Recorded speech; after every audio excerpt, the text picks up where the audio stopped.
So এটা হচ্ছে basically 2010 এর শুরুতে, এটা হচ্ছে আমার প্রথম কনসার্ট আমেরিকাতে, আয়রন মেডেন আর ড্রিম থিয়েটার। এটা হিউস্টনে ছিল। তো এখানে আবার অনেকেই আছে, বাট আমার এই ভাইটা খুবই প্রিয়, মামুর ভাই। উনি টেসলাতে চাকরি করতো 1 বছরের মতো, এখন আবার নতুন কোম্পানিতে গেছে। আমি কি কনসার্টে গেছি, এগুলো জাস্ট ফান, এরপরে জাস্ট ফান আর কি। আমার এত যে ট্রমার ভিতরে গেছিলাম, এরপরে বছরের হচ্ছে পুরোটাই ফান। তো আমি এই কনসার্ট গুলোতে গেছি লাইভ। আমি অনেকগুলো মনে নেই, বাট এগুলো হচ্ছে বড় মেজর। আমার সবচেয়ে ফেভারিট হচ্ছে পিঙ্ক ফ্লয়েডের দ্য ওয়াল। এটা হচ্ছে মানে এটা আসলে পুরো মিউজিক টাইপের না, এটা হচ্ছে মানে পুরোপুরি একটা অর্কেস্ট্রা টাইপের। মানে কি বলবো যে মানে ওয়ালটা যে ভাঙে পড়ে, মানে লিটারালি ওয়ালটা ওরা বানায় আর কি, সামনে চোখের সামনে ওয়ালের ব্রিক গুলো খুলে, এবং পুরা পারফরমেন্সটা চোখের সামনে হয়। সো ইটস যে কেউ যদি পিঙ্ক ফ্লয়েডের গান নাও শুনে, তাও ভালো লাগবে আর কি। তো আরো ভালো আছে। আর কোল্ডপ্লেও ভালো, কোল্ডপ্লেও খুবই ইন্টারঅ্যাক্টিভ কনসার্ট। আমার সাথে ইন্টারঅ্যাক্টিভ কনসার্ট গুলো বেশি ভালো লাগে সবারই। কোল্ডপ্লে হচ্ছে মানে খুবই ভালো ছিল, আরো সবগুলোই ভালো কম বেশি। যাই হোক, তো এরপরে তো আমি ঘোরাঘুরি শুরু করছি, বস্টনে গেছিলাম। তো বস্টনের এটা জাস্ট বস্টনের কিছু ছবি। এটা হচ্ছে একটা অস্ট্রেলিয়ান একটা পেটার, সে জাগলিং করতেছিল স্ট্রিট আর্ট। এই জায়গাটার নাম হচ্ছে কুইন্সি মার্কেট। এখানে আবার ওখানে অনেক স্ট্রিট আর্ট হয়। এটা হচ্ছে মাইকস ক্যানোলি, এটা হচ্ছে ক্যানোলি মাইকস পেস্ট্রি বলে একটা দোকান আছে, ওখানে অনেক সেলিব্রিটিরা গিয়ে খায়। বস্টনে ঘুরতে গেলে সবাই এখন ঘুরতে যায় ওই দোকানটাতে। এটা হচ্ছে জন হার্বার্টের পাঁচ ছুঁয়ে আমি সালাম করছিলাম। হ্যাঁ, এটা হার্বার্টের যে প্রতিষ্ঠাতা। এখানে কিন্তু শুনছি যে যারা হার্বার্টের পোলাপানরা ওখানে নাকি এখানে দাঁড়া পেশাব করে পোলাপানের কাজ। পরে আমি আগেই ধরে ফেলছিলাম যে তো এইটা হচ্ছে এটার নাম হচ্ছে দ্য ব্লগ, বা এটার অফিসিয়াল নাম হচ্ছে সিমন্স হল। এটা হচ্ছে এমআইটির একটা হল। এখান থেকে এটার সুইসাইড রেট অনেক হাই। রিয়েলি এটাতে মানে টেনশন বেশি করে। তো এমআইটিতে ঢুকলে দেখবা যে তোমার মানে অনেক লিফলেট লাগানো থাকে যে আর ইউ ইন ডিপ্রেশন বা এরকম, মানে প্রচুর স্টুডেন্ট ইয়া করে, মানে ট্রমাতে। হ্যাঁ, হয়তো অনেক এক্সট্রিমলি হাইলি কম্পিটিটিভ এনভায়রনমেন্ট। ওয়ার্ল্ডের মানে বেস্ট ইনস্টিটিউট গুলোতে এই সমস্যাগুলো হয় আর কি। আর এটা হচ্ছে এটা কি বলতে পারবে কেউ? এটা বলাটা একটু কঠিন অবশ্য। এটা হচ্ছে তখন আমি আবার অ্যানিমে দেখছিলাম, তো ডেথ নোটের একটা ডেথ নোট কেউ দেখছে? এটা হচ্ছে এল। সো বেসিক্যালি এল এর ওই ইয়াটা আমি কিনছিলাম আর কি। এটা একটা অ্যানিমের শপ আর কি, সব অ্যানিমের জিনিস পাওয়া যায়। আমি তখন আমরা অ্যানিমে দেখতাম, তো আমি গিয়ে পুরো খুশি হয়ে গেছি, শীত এখানে তো সব পাওয়া যায়। তো এটা হচ্ছে এল এর একটা মানে বেসিক্যালি ছোট পুঁজি এবং এই টাইপের। সেই বছর আমি আবার যেটা বললাম যে গিয়ে আমি বাংলাদেশে বেশি থাকি ছিল না। সো আমার রুমমেট ছিল সব হায়দ্রাবাদি মুসলিম আর কি, ঠিক আছে? এরা সবাই হায়দ্রাবাদি। সো হায়দ্রাবাদি এটা দেখে বোঝার উপায় নেই, কারণ হায়দ্রাবাদিরা একেবারে পুরোপুরি বাংলাদেশিদের মতো, খুবই খাতির, বিরিয়ানি খুবই ফাটাফাটি ওদের। এটা না, এটা ইন্ডিয়ান হায়দ্রাবাদি, কিন্তু হায়দ্রাবাদি মুসলিম, আর ওরা আবার বিরিয়ানিটা খুব ফাটাফাটি রান্না করে আর কি, যেটা বললাম। তো ওদের কাছ থেকে আমি যেটা শিখছি সেটা হচ্ছে ওদের কমিউনিটির মানে বন্ডিংটা খুবই স্ট্রং। এবং হায়দ্রাবাদের যে সিটিটা, এটা তো এখন অনেক ভালো করতেছে এমনিতে, যারা খোঁজ রাখে। কিন্তু হায়দ্রাবাদের আমার মনে হয় যে কিছু একটা হয়েছে আমার মনে হয় 10-15 বছর আগে। সেটা হচ্ছে যে হায়দ্রাবাদে এখন 12 আগে, সেটা হচ্ছে যে প্রতিটা ফ্যামিলিতে অ্যাটলিস্ট একজন মানুষ আমেরিকাতে থাকে।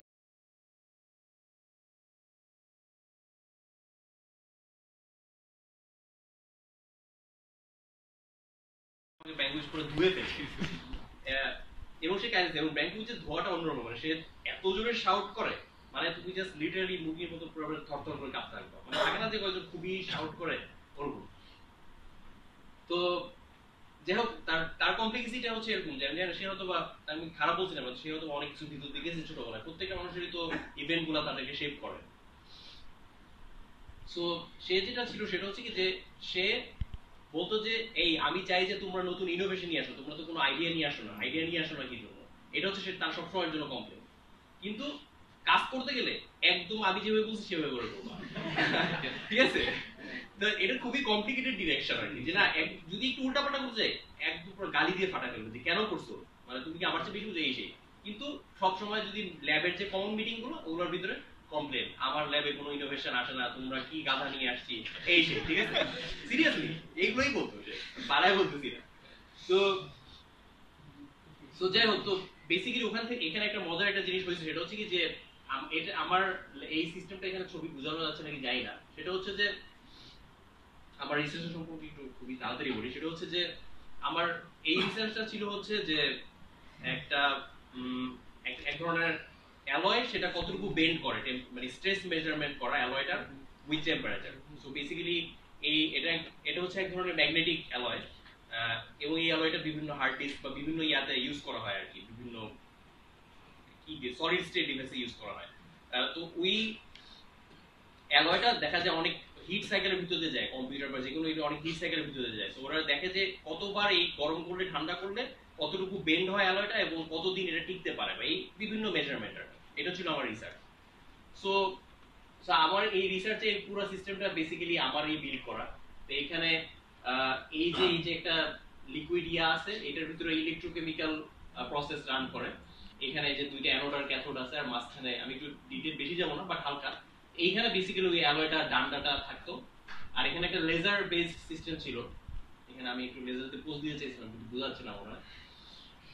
সেটা হচ্ছে এই যে এখানে ঘুরে, এই যে এখানে একটা কিউব আছে, এখানে ঘুরায় ফিরায় দেখা যেত যে লেজারটা আইসে এখানে পড়ে, এবং আরেকটা স্ট্রেস এটাতে মনে পড়ে, এটা হচ্ছে লেজারের একটা ডিভাইস। এখান থেকে একটা আয়না ছিল, ঘুরে কেমনে কেমনে যেন এখানে আসে। তো এবং এইটা ছিল একটা হিটার আমি বানাইছিলাম, যে কিনছিলাম। তো এটা একটা সিরামিক হিটার, এটা দিয়ে এটা হিট করে দেখতাম যে কেমন কাজ করতেছে।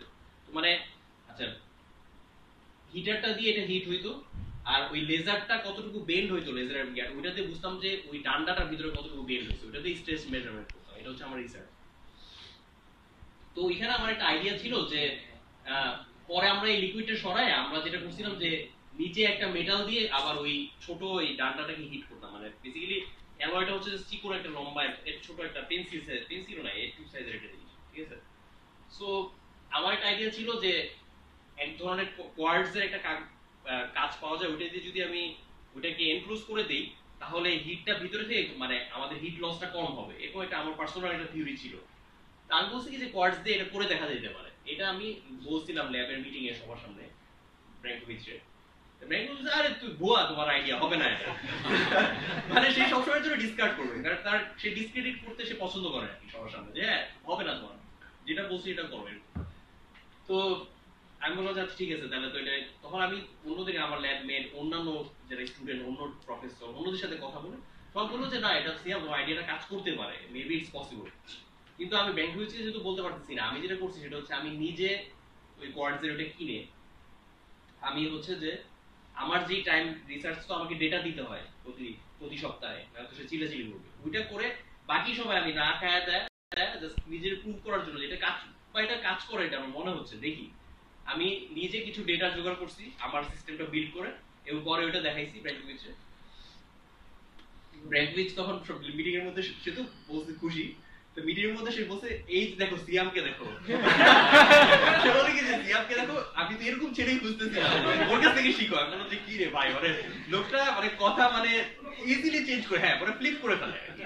হ্যাঁ, তো আমরা যে আচ্ছা বসে এই ধরনের ইনোভেশনই চাচ্ছিলাম। হ্যাঁ আমি তো মনে গালি দিতেছি যে এখন ভালো আইডিয়া পাইছো, এখন তুমি আমার সাথে খাতির। যাই হোক, তো এটা হচ্ছে বেসিক্যালি আমার অ্যাডভাইজারের সাথে ব্যাটেল। বাট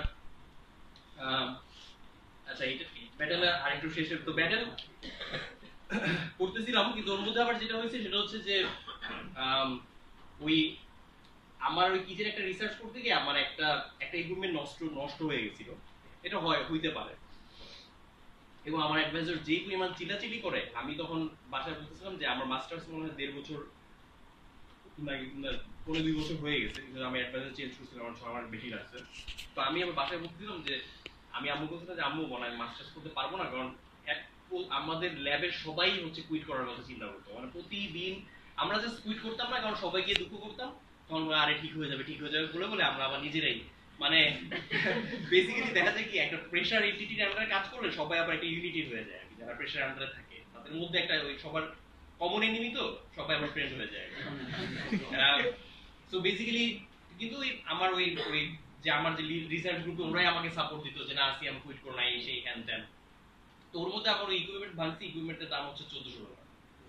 তখন তো আমি স্টুডেন্ট, আমার কাছে এত টাকা নাই, কিন্তু আমি ওই ক্রেডিট কার্ডটা নিয়ে কোন রকমে আমি তাও এটা কিনছি, কিন্তু আমি অ্যাডভাইজারকে জানাই নাই যেটা নষ্ট হয়ে গেছে, কারণ জানাইলে সে আমাকে ধুয়ে মানে এবং আমি ওই ট্রমা আমি মানে আমার মাস্টার্সে যে পরিমাণ সাইকোলজিক্যাল ট্রমা হয়েছে আমার মানে আমার ওটা থেকে হিল হইতে অ্যাটলিস্ট 1 বছর লাগছে সাইকোলজিক্যালি, মানে আমার ফাংশনিং হইতে 1 বছর লাগছে। এত ট্রমাটিক এক্সপেরিয়েন্স ছিল, আমি মারাই বলতেছি না। এবং প্রেশার গুলো হচ্ছে এই জন্য, কারণ এরকম এরকম প্রেশার থাকলে বাংলাদেশে হয়তো আমি কুইট করতে পারতাম, বা বাংলাদেশে আমি ভালো লাগছে না চাকরি ছেড়ে দিলাম, বা আমার একটা সাপোর্ট সিস্টেম আছে, আম্মা মন খারাপ কান্নাকাটি হ্যান ত্যান হোয়াটএভার, কিছুই তো নাই। সো ওই জায়গাটাতে যখন কেউ বাধ্য হয়ে করতে হয় তখন আসলে কিছু ড্যামেজ হয়, সাইকোলজিক্যাল কিছু ড্যামেজ হয়। বাট যাই হোক ওগুলো থেকে তো শিখছি, সো এত বেশি দুঃখ করতেছি না, আমি এত গল্প বলতে পারতাম না এখন। তো ওইটা তো একটা $1400 খরচ হয়েছে তখন তো স্টুডেন্ট। তারপরে হচ্ছে যে আমি আবার আমি তো একটু বেশি অ্যাডভেঞ্চারাস, আমি দৌড়ঝাঁপ করতে গেছি, কলোরাডোতে গেছিলাম। কলোরাডো খুবই ফাটাফাটি একটা স্টেট, খুবই সুন্দর। এবং এটা একটা ছবি, ওখানে একটু ডাইরেক্ট দেখা যাচ্ছে, কিন্তু ওখানে একটা জিনিস আছে স্নো মোবাইলিং, জাস্ট ওই স্নোয়ের মধ্যে জাস্ট একটা বাইকের মতো রকি মাউন্টেন আছে, ওখানে আমি জাস্ট ওই বাইকে করে যাচ্ছিলাম, চালাচ্ছিলাম এটা। তো আমি যে বাকের মধ্যে এসে আমি হচ্ছে মানে খেয়াল করিনি যে আমি এরকম উল্টায় পাল্টায় পড়ে গেছিলাম। তো আমার হাত, আমি উঠে দাঁড়ায় দেখলাম যে এই হাত, এই বাম হাতটা বেসিক্যালি এরকম থাকে, তো এইটা এরকম থাকে, তো এটা এটা উল্টা দিকে চলে গেছে, এটা এদিকে আর কি, মানে ডিসলোকেটেড হয়ে এটা ব্যাকা হয়ে এটা এদিকে চলে গেছে। তো আমি দেখছি যে এরকম চলে গেছে, কোনো ব্যথা করতেছে না। আমি সিরিয়াসলি দাঁড়ায় দেখছি কোনো ব্যথা করতেছে না। তো আমি যে গাইড থাকে সে বলছে আমার মনে হয় কোনো একটা জানি না কিছু একটা বের হয়েছে যেটা আমি ফিল করতে পারতেছিলাম না, কেমিক্যাল কিছু ব্রেনে হয়েছে আমার ব্রেনে। তো সে আমি বলছি যে ভাই ব্যথা করতেছে না, সে বলছে আমি চিন্তা করো 5-10 মিনিট পর থেকে তো রাশটা কমে গেলে ব্যথা করবে। এখন কি করবো, সে বলছে তাড়াতাড়ি আমার পিছনে ওঠো বাইকে, সে আমাকে হসপিটালে নিয়ে যাচ্ছিল। 5-10 মিনিট পরে তো সেরকম ব্যথা শুরু হয়েছে, মানে ইনসেইন পুরোপুরি। এবং তারপর হসপিটালে গেছি, তখন আমি আবার একটা মুভির কথা মনে পড়ছে, একটা মুভি দেখছিলাম এভারেস্ট, এরকম 2-3 জন লোকজন ল্যাপটপ দিতে গিয়ে হাত ডিসলোকেট হয়েছে, আরে আমার তোমার হাত ঠিক করা হবে আজকে এরকম। কিন্তু ব্যথা এত বেশি আমি পজিটিভ থাকতে পারতেছি না, কারণ আমি একটু এরকম সিচুয়েশনগুলোতে আমি একটু মজাটা খোঁজার চেষ্টা করি, যে এখানে খারাপটার মধ্যে ভালোটা কি আছে এর চেষ্টা করি জানতো। তো এরকম কিন্তু ব্যথা মানে ব্রেন কাজ করতেছে না কি ব্যথার ঠেলায়। তো যাই হোক, তো আমাকে ওই যে একটা ডাক্তারের কাছে নিয়ে গেছে, ডাক্তার ছিল আর নার্স ছিল, আমি ওখানে যে 1 ঘন্টা বসেছিলাম আমার মনে হয় যে আমি কয়েক মাস কোথায় বসে আছি, এত ব্যথা। তো ওইখানে ওই কথা বলতে বলতে ওই সিনেমার মতনই দেখছিলাম, যে সিনেমায় কথা বলতে বলতে খেয়াল করা নেই চেঞ্জ করে ফেলছে, আমাকেও সেম কাজ করছে। বলছে সিয়াম তোমার কোথায় ব্যথা, কেন, কখন, কি, গল্প করতে করতে ঠাস করে ইয়া করছে, টান দিয়ে, মানে অ্যানেস্থেসিয়া ছাড়া সব, মানে হালকা ব্যথা লাগছে কিন্তু মানে সমস্যা হয়নি আর কি।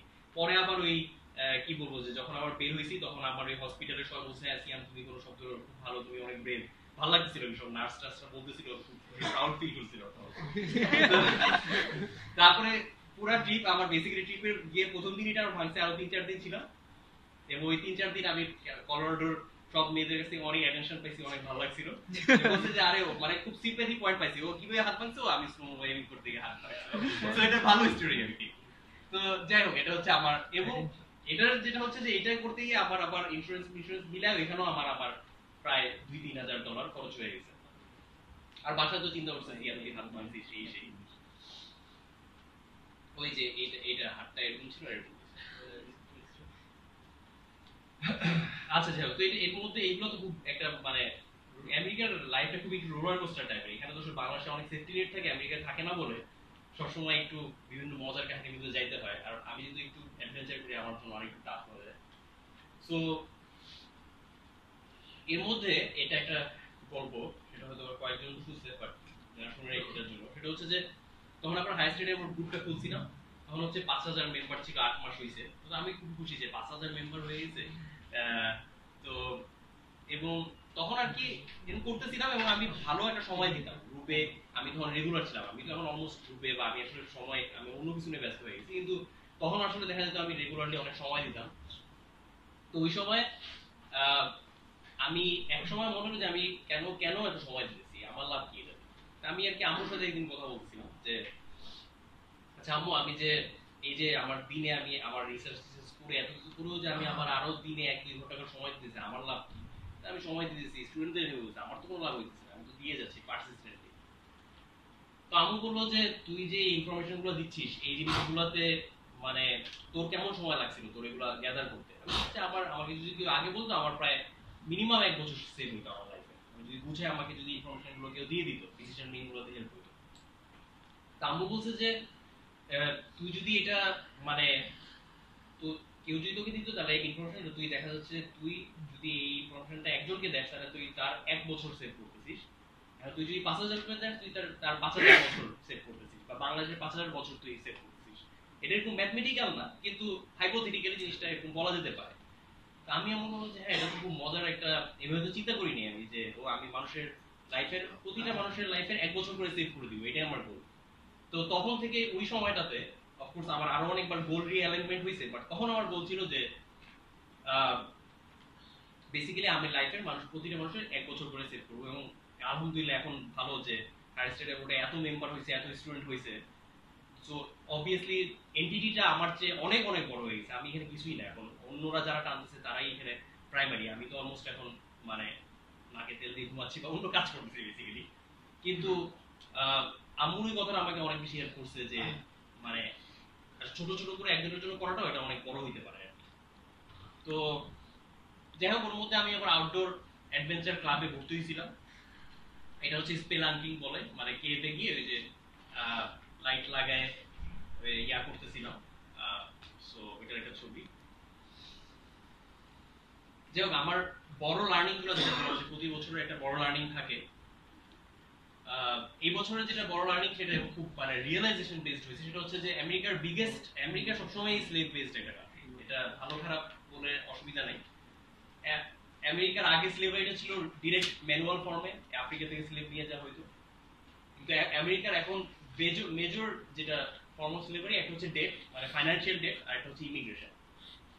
তো এই বছর ওই বছরটা আমার অনেক টাকা হারাইছি, এবং আমার ইমিগ্রেশনটার জন্য যেহেতু আমাকে F1 visa status, student visa স্ট্যাটাসটা মেইনটেইন করতে হবে, এই জন্য আমি প্রফেসর চেঞ্জ করতে পারিনি। আমি বুঝতে পারছি যে এই দুইটাই হচ্ছে সবচেয়ে বড় স্লেভারি। মানে আমেরিকাতে যদি আমি টাকাটা সলভ করতে পারি আর ইমিগ্রেশন স্ট্যাটাস সলভ করতে পারি, তাহলে আমি আমেরিকাতে ফ্রি। সো এটা হচ্ছে আরেকটা, মানে আমেরিকাতে যে যত পাগলামি মানে জাতে মাতাল যাই হোক, এই দুইটা তাল ঠিক রাখতেই হবে, যে টাকাটা এবং মানে ফাইন্যান্সিয়ালি কেউ যদি একটু কম ভালো হয়, যে আমি টাকা ভালো বুঝি না, না বুঝলে আমেরিকা থেকে বুঝে তারপরে শিখতেই হবে। মানে financial management is very important in America. হয়তো বাংলাদেশে ইম্পর্টেন্ট, কিন্তু বাংলাদেশে তো আমি বললাম যে আমাদের প্রচুর সেফটি নেট থাকে, আমরা ওই জিনিসটা বুঝি না। আর ইমিগ্রেশন, এটা হচ্ছে একটা রিয়েলাইজেশন। যাই হোক, তো বেসিক্যালি অ্যাডভাইজারের সাথে ইয়া করে আমি মাস্টার্সটা শেষ করলাম, মানে কোনো মানে ছাড়তে ছাড়তে গিয়ে মাস্টার্সটা শেষ করলাম। তো করার পরে আমি আসলে এটা কখন আসবে আমি এরপরে ঘুরে ফিরে নিয়ে পড়ি, তারপরে স্লাইডেই আসবে হয়তো। এরপরে নিউ ইয়র্কে ঘুরতে গেলাম। এটা হচ্ছে বেসিক্যালি নিউ ইয়র্কে একটা ন্যাচারাল হিস্ট্রি মিউজিয়াম আছে, এটা আমার খুব ফেভারিট। ডাইনোসরের মূর্তি আছে এখানে, মূর্তি না মানে কঙ্কাল। তারপরে এটা সাবওয়ে, তারপরে হচ্ছে এটা গ্র্যান্ড ক্যানিয়ন, তারপরে হচ্ছে এটা মার্দি গ্রা। এটা হচ্ছে নিউ অরলিন্সে একটা মার্দি গ্রা বলে একটা ফেস্টিভ্যাল হয়, ফ্রেঞ্চ ফেস্টিভ্যাল। বেসিক্যালি সবাই এই বিটস মানে বিটস নিয়ে যায়, বিটস দিয়ে অনেক কিছু এক্সচেঞ্জ করা যায় আর কি। মানে বিটসটা হচ্ছে তখন কারেন্সি, বিটস দিলে তখন কেউ কিছু শো করে বা কিছু এরকম। বাট যাই হোক, আমি সবকিছু মানে বলতে পারবো না এগুলো, এখন ইয়াও আছে। বাট যাই হোক, তো এইটা হচ্ছে আরেকটা টেক্সাস রেনেসান্স ফেস্টিভ্যাল। এটা হচ্ছে বেসিক্যালি রেনেসার সময় যে লোকজন যেরকম ড্রেস আপ করতো, বেসিক্যালি ওরকম ড্রেস আপ করে লোকজন যায়। তারপরে এই যে এখানে একটা ছবি তুলছি, আমাকে ফাঁসি মায়ের ফেলতেছিল ফর নোজ স্পিকিং এর জন্য। এগুলো জাস্ট মজার। এটা এইটা এই জায়গাটাতে আসতে যাচ্ছি,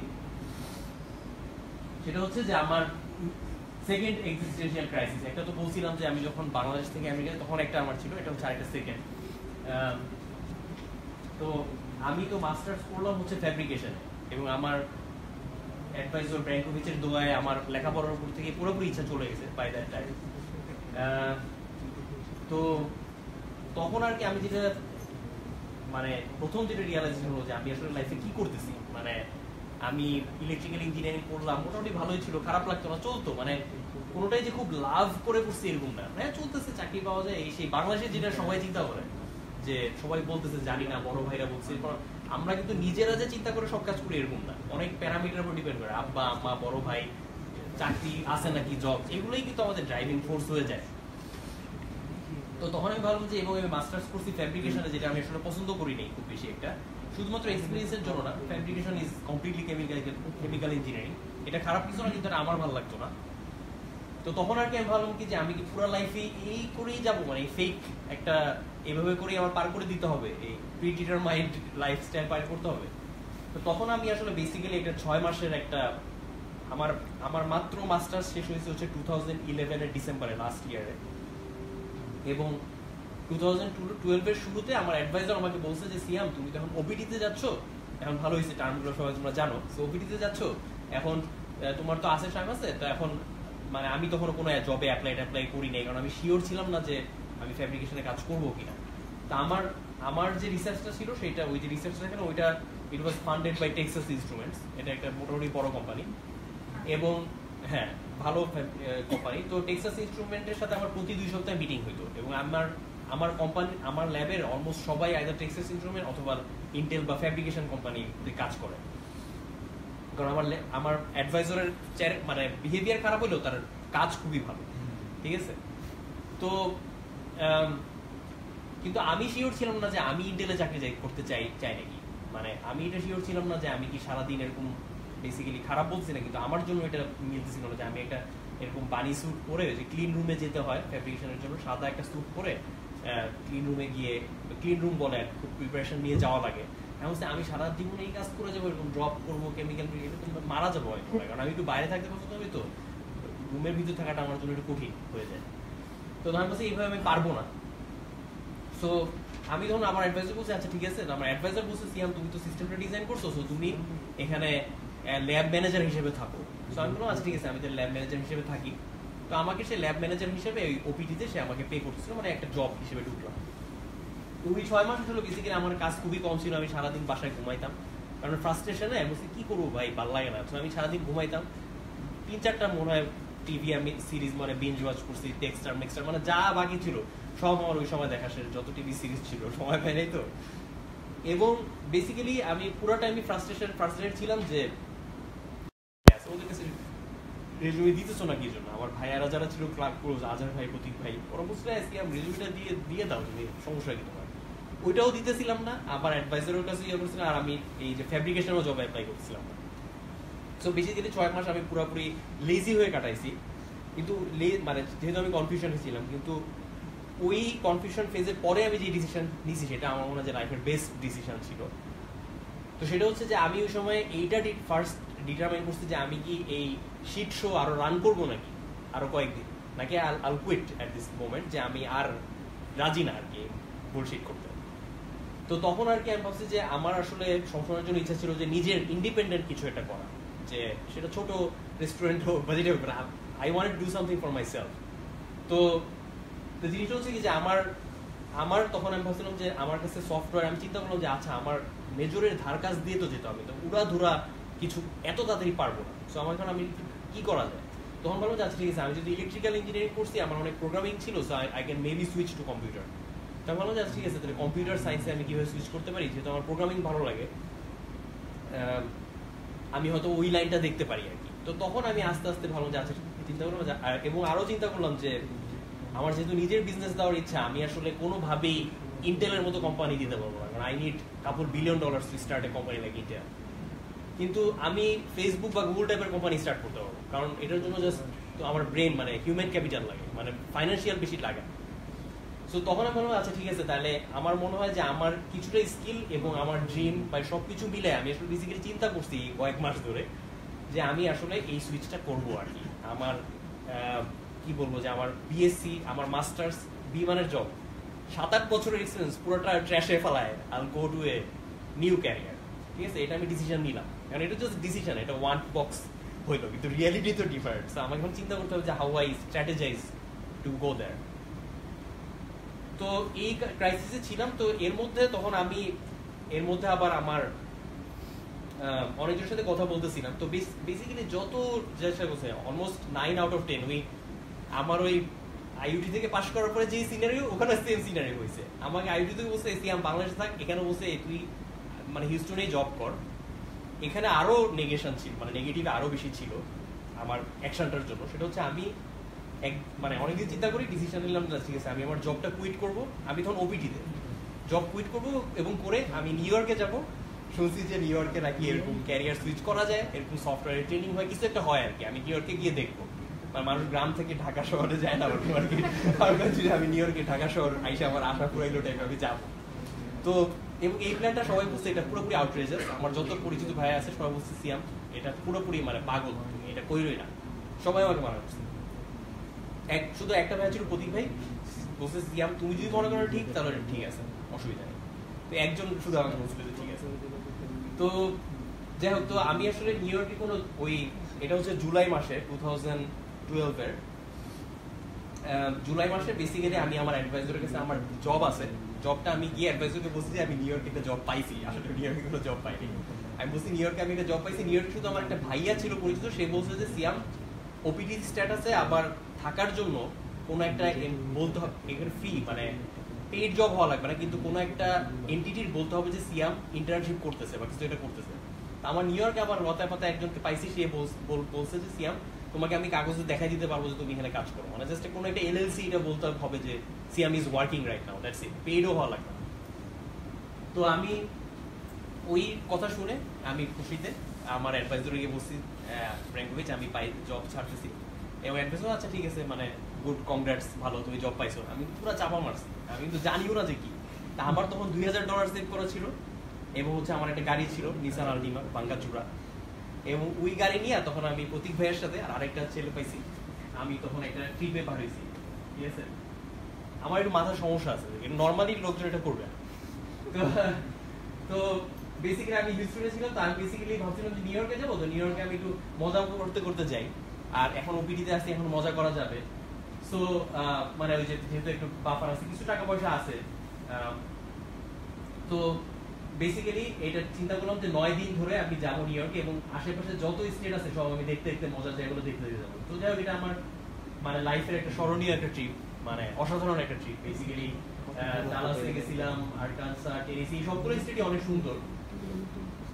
এখানে মেমোরেবল ঘটনার মধ্যে হচ্ছে এখানে অনেকগুলো আছে। মেমফিসে হচ্ছে বেসিক্যালি ওই যে এলভিস প্রিসলির বাসা আছে, তারপরে হচ্ছে আর টেনেসি তো অসাধারণ একটা স্টেট, এখানে স্মোকি মাউন্টেন আছে। স্মোকি মাউন্টেন হচ্ছে খুবই সুন্দর মাউন্টেন একটা রেঞ্জ। সো এইখানে যেটা হচ্ছে আমার গাড়িটা তো পুরোনো গাড়ি ছিল, তো পুরোনো গাড়িটা আবার একটু মানে সমস্যা করতেছিল আর কি। ঠিক আছে, তো পুরোনো গাড়ি ছিল, তো আমার টায়ার একটা মানে আমার গাড়ির অ্যালাইনমেন্টে কোনো একটা সমস্যা ছিল। তো আমি গাড়ির অ্যালাইনমেন্টের সমস্যা ছিল আমার, তবে আমি ভাবছিলাম যে অসুবিধা নাই, মনে হয় নিউ ইয়র্কে চলে যেতে পারবো। তো এখানে যেটা হয়েছে সেটা হচ্ছে যে তোমার এই নক্সভিল থেকে কেন্টাকি যাওয়ার পথে এই জায়গাটাতে আইসা আমার স্মোকি মাউন্টেন পাশে ছিল, আমি ছবিটা দেখাতে বলে ভালো হতো, খুবই সুন্দর একটা মাউন্টেন রেঞ্জ। তো ওই জায়গাটাতে আমার হচ্ছে যে গাড়ির ওই টায়ারটা, প্রতীক ভাই আছে, আমরা সবাই গান গাইতেছিলাম এমনি গাড়িতে, তো ওই সময় টায়ারটা হঠাৎ করে দেখি ধাম করে বাস্ট করলো, গাড়ি চালাইতেছি আমরা 50 বা 70 স্পিডে এমপিএইচ। তো তারপরে বাস্ট করলো, তারপরে মানে প্রতীক ভাই মানে তখন তো একটা ট্রমাটিক সিচুয়েশন, তখন ওই ধরছে, তখন আপনার গাড়িটা তখন মানে আপনার তো থামছে আর কি। পরে দেখছি টায়ার একটা বাস্ট হয়ে ওইটার ওই যে টায়ারটা নিয়ে চামড়াটা খুইলা মানে সামনে রেডিয়েটর বাস্ট হয়ে গেছে, নিচে থেকে পানি পড়া শুরু করছে গাড়ির সামনে থেকে। তাহলে হচ্ছে কি অবস্থা। এবং তখন যে জায়গাটাতে আসি সেটা হচ্ছে চারিদিকে শুধু পাহাড় আর হাইওয়ে, কোনো দোকানপাট কিছু নেই।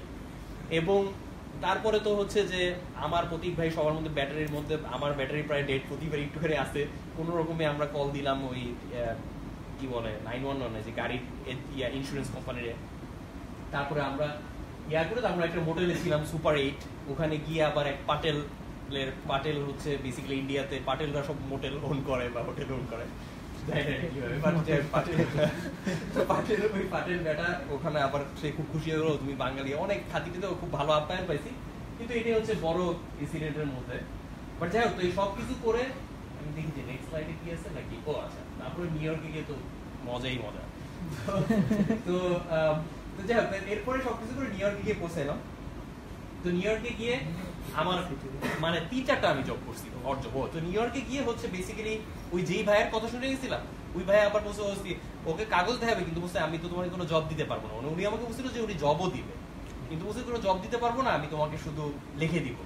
তো উনি ওখানে একটা 2 নাম্বারই করলো। তো সমস্যা নেই, এগুলো হইতেই থাকবে লাইফে, মানে কন্টিনজেন্সি তো লাইফের একটা প্ল্যান, মানে তুমি একটা যাবা নড়ে যাবে, আবার অ্যাডজাস্ট করতে হবে, এটাই আর কি। তো আমি শিওর যে তোমাদের সবার লাইফই এরকম, মানে লাইফ জিনিসটাই তো এরকম। সো তো যাই হোক, তো ওইখানে গিয়ে তখন আমার 2-3 মাসের ভিতরে আমি হচ্ছে একটা বেসিক্যালি জামাইকা, নিউ ইয়র্কের একটা জামাইকা বলে একটা এরিয়া আছে, খুব বেশি একটা মানে বড়লোক এরিয়া না, কিন্তু ওখানে অনেক বাঙালিরা থাকে। তো ওইখানে হচ্ছে একটা বিল্ডিং আছে, ওই বিল্ডিং এর ভিতরে মানে 10-15 জনের মেসে, মানে 10-15 জন মেস সিস্টেমে, ব্যাচেলর সিস্টেমে থাকতো আর কি। ইন্দুর মিন্দুর মানে ঘুরে, মানে খুব খারাপ অবস্থা, মানে বাংলাদেশ ঢাকার বিল্ডিং গুলো ওঠে হচ্ছে বেটার।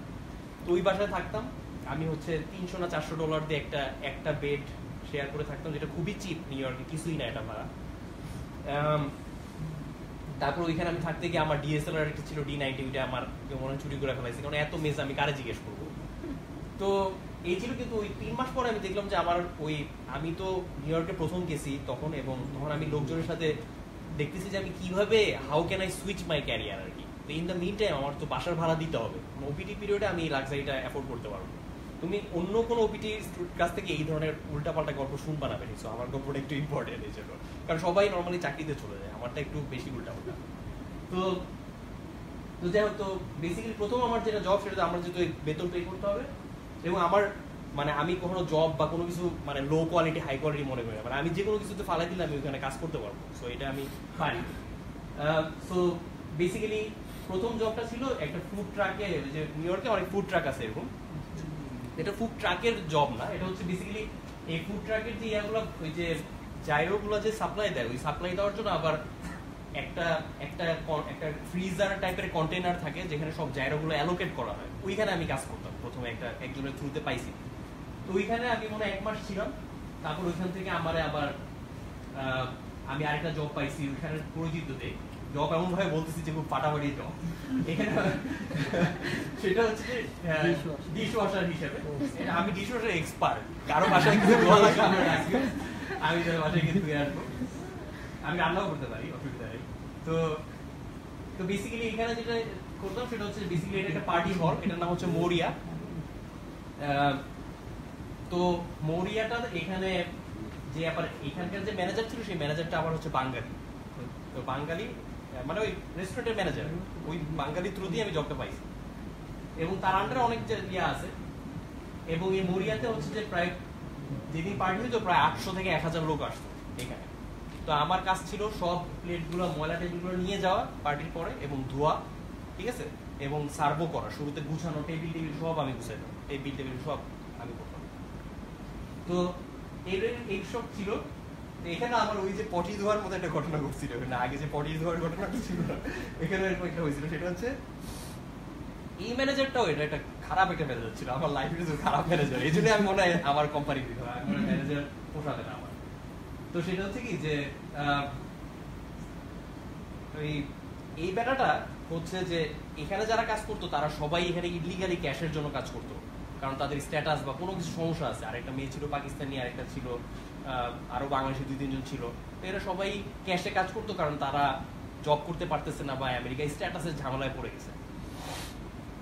তো আমিও ক্যাশে কাজ করতাম। তো আমার ওই ব্যাটা এমন খারাপ ছিল যে পাকিস্তানি যে একটা আমার কোয়ার্কার ছিল, তার সাথে সে এরকম বিভিন্ন ধরনের ফিজিক্যাল হ্যারাসমেন্টেও যেত, কিন্তু মেয়েটা কিছু করতে পারতো না, কারণ হচ্ছে যে স্ট্যাটাস রাখতে হবে। এটা খুবই স্যাড আর কি, এগুলো খুবই স্যাড। আর মেয়েদের তো এমনিতেই সমস্যা, একটু এক্সট্রা খাইতে হয় পৃথিবীতে, এটা তো বাদই দিলাম।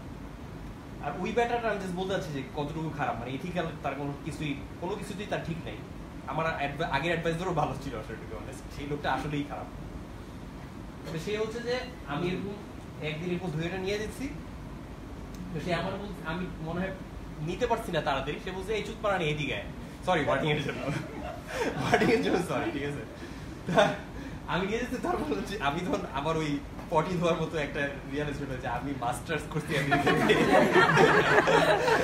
আমার এরকম সবার সামনে লোকজন দাঁড়াচ্ছে, অন্যান্য বাঙালি লোকজন, অন্যান্য মানে পার্টি হলে লোকজন বেড়াইতে আসছে, আল্লাহ জানে কোনোদিন কারোর সাথে আমার দেখা যায়, ইট ডাজন্ট ম্যাটার। কিন্তু ওর ভিতরে আমার এমনি গাড়ি দিলাম, আমি ভাবতেছি যে কি যে করতেছি ভাবতেছি। তো যাই হোক, গেলাম, তো এটাতে একটা মজার মধ্যে ছিল। এরপরে ওইখান থেকে আমি আবার ওই গাড়িটা খায় না, মানে আমি আসলে বেটার খুঁজতেছিলাম জব। তো বেটার মানে ইন দ্য মিন টাইম আমি আসলে খুঁজতেছিলাম যে কিভাবে করে আইটি ট্রেনিং করে জবে ঢুকা যায়, আমি এগুলো প্যারালালি খুঁজতেছিলাম। তো ওইটা তো সময় লাগে, কারণ আমি চিনি না লোকজন একজন বলছে হ্যাঁ এর কন্ট্যাক্ট নেই, এই ভাইয়ের কন্ট্যাক্ট, ওর সাথে দেখা করো, ওর সাথে দেখা করো, মানে সময় লাগে। আমি নেটওয়ার্কিং করছি, নতুন শহর, কাউকে চিনি না, এবং ক্যারিয়ার সুইচ তো এই জিনিসগুলো অনেক কঠিন আর কি। তো ওইটা করতেছিলাম, আর মানে বাসা ভাড়া দেওয়ার জন্য বেসিক্যালি করতাম।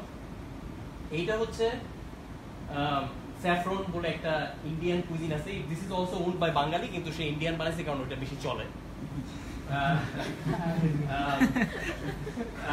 তো এই বেড়াটা হচ্ছে যে এই বেড়াটা ভালো, আগে রেগুলার চেয়ে ভালো, এবং এখানে মোটামুটি আমি কাজ আগে যেহেতু রেস্টুরেন্টে কাজ করছি এক্সপিরিয়েন্স আছে, তো আমি এটাতে মোটামুটি ভালো করতেছিলাম, মানে সার্ভটা প্লাস ক্যাশিয়ার সবগুলো ভালো করতাম। আর অন্য অন্য যে ক্যাশিয়ার ছিল ওর হচ্ছে যেহেতু আমি এডুকেটেড ছিলাম, সো আমাকে আমার ম্যানেজারটা পছন্দ করতো, যে কারণ আমি কথাগুলো সুন্দর করে বলতে পারতাম, মানে আমার কথার ভিতরে একটু সফিস্টিকেটেড ভাব ছিল আর কি, হয়তো জানি না। হ্যাঁ, তো ওইটার জন্য মনে হচ্ছে আচ্ছা, মানে আমাকে সে পছন্দ করতো, এবং সে বলতেছিল যে সে আরেকটা এরকম, সে এটার রাইখা সে আরো একটা দোকান দিতে চাইছিল। সে বলছিল যে সিয়াম তোমাকে এই দোকানের ম্যানেজার বানাই দিই। আমি তো বলছি শিট, আমি যদি স্ট্যাটাসটা ঠিক থাকতো আমি তো দোকানের ম্যানেজার হয়ে একটা নিজের রেস্টুরেন্ট দিয়ে দিতে পারতাম। তো আমি এগুলো চিন্তা করতেছিলাম, যাই হোক, তো ওগুলো তো হচ্ছে না, কারণ আমি তো বাউন্ড যে আমাকে ইলেকট্রিক্যাল ইঞ্জিনিয়ারে জব করতে হবে, I cannot be a restaurant manager anymore. আর বুঝতে পারছো না, সেই আমি তো এত ফ্লুইড হইতে পারবো না। মানে আমার H1 বা OPT এই সবগুলোর রুল হচ্ছে যে you have to work in a job which is related to your major, হ্যাঁ, অথবা কাছাকাছি, অথবা স্টোরি লিখতে হবে। আমি কিভাবে বুঝাবো যে আমি ইলেকট্রিক্যাল ইঞ্জিনিয়ারিংটা আমার রেস্টুরেন্টে কাজে লাগতেছে?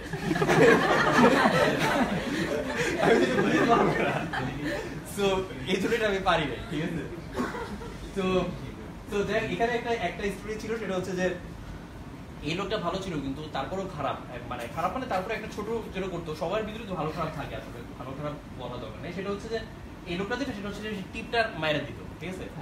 এমনি তো ক্যাশেও দিত, আমি জানি এই স্টোরিটা আগে পড়তো না কেউ, কিন্তু তাও বলি। সেটা হচ্ছে যে বেসিক্যালি এই লোকটা আমার মানে নর্মালি যে একটা মিনিমাম পেমেন্ট রেট আছে তার চেয়েও কম দিত, কারণ সে ক্যাশে দিত, এবং আমি তো ইলিগাল, সো আমি কাউকে বলতে পারবো না।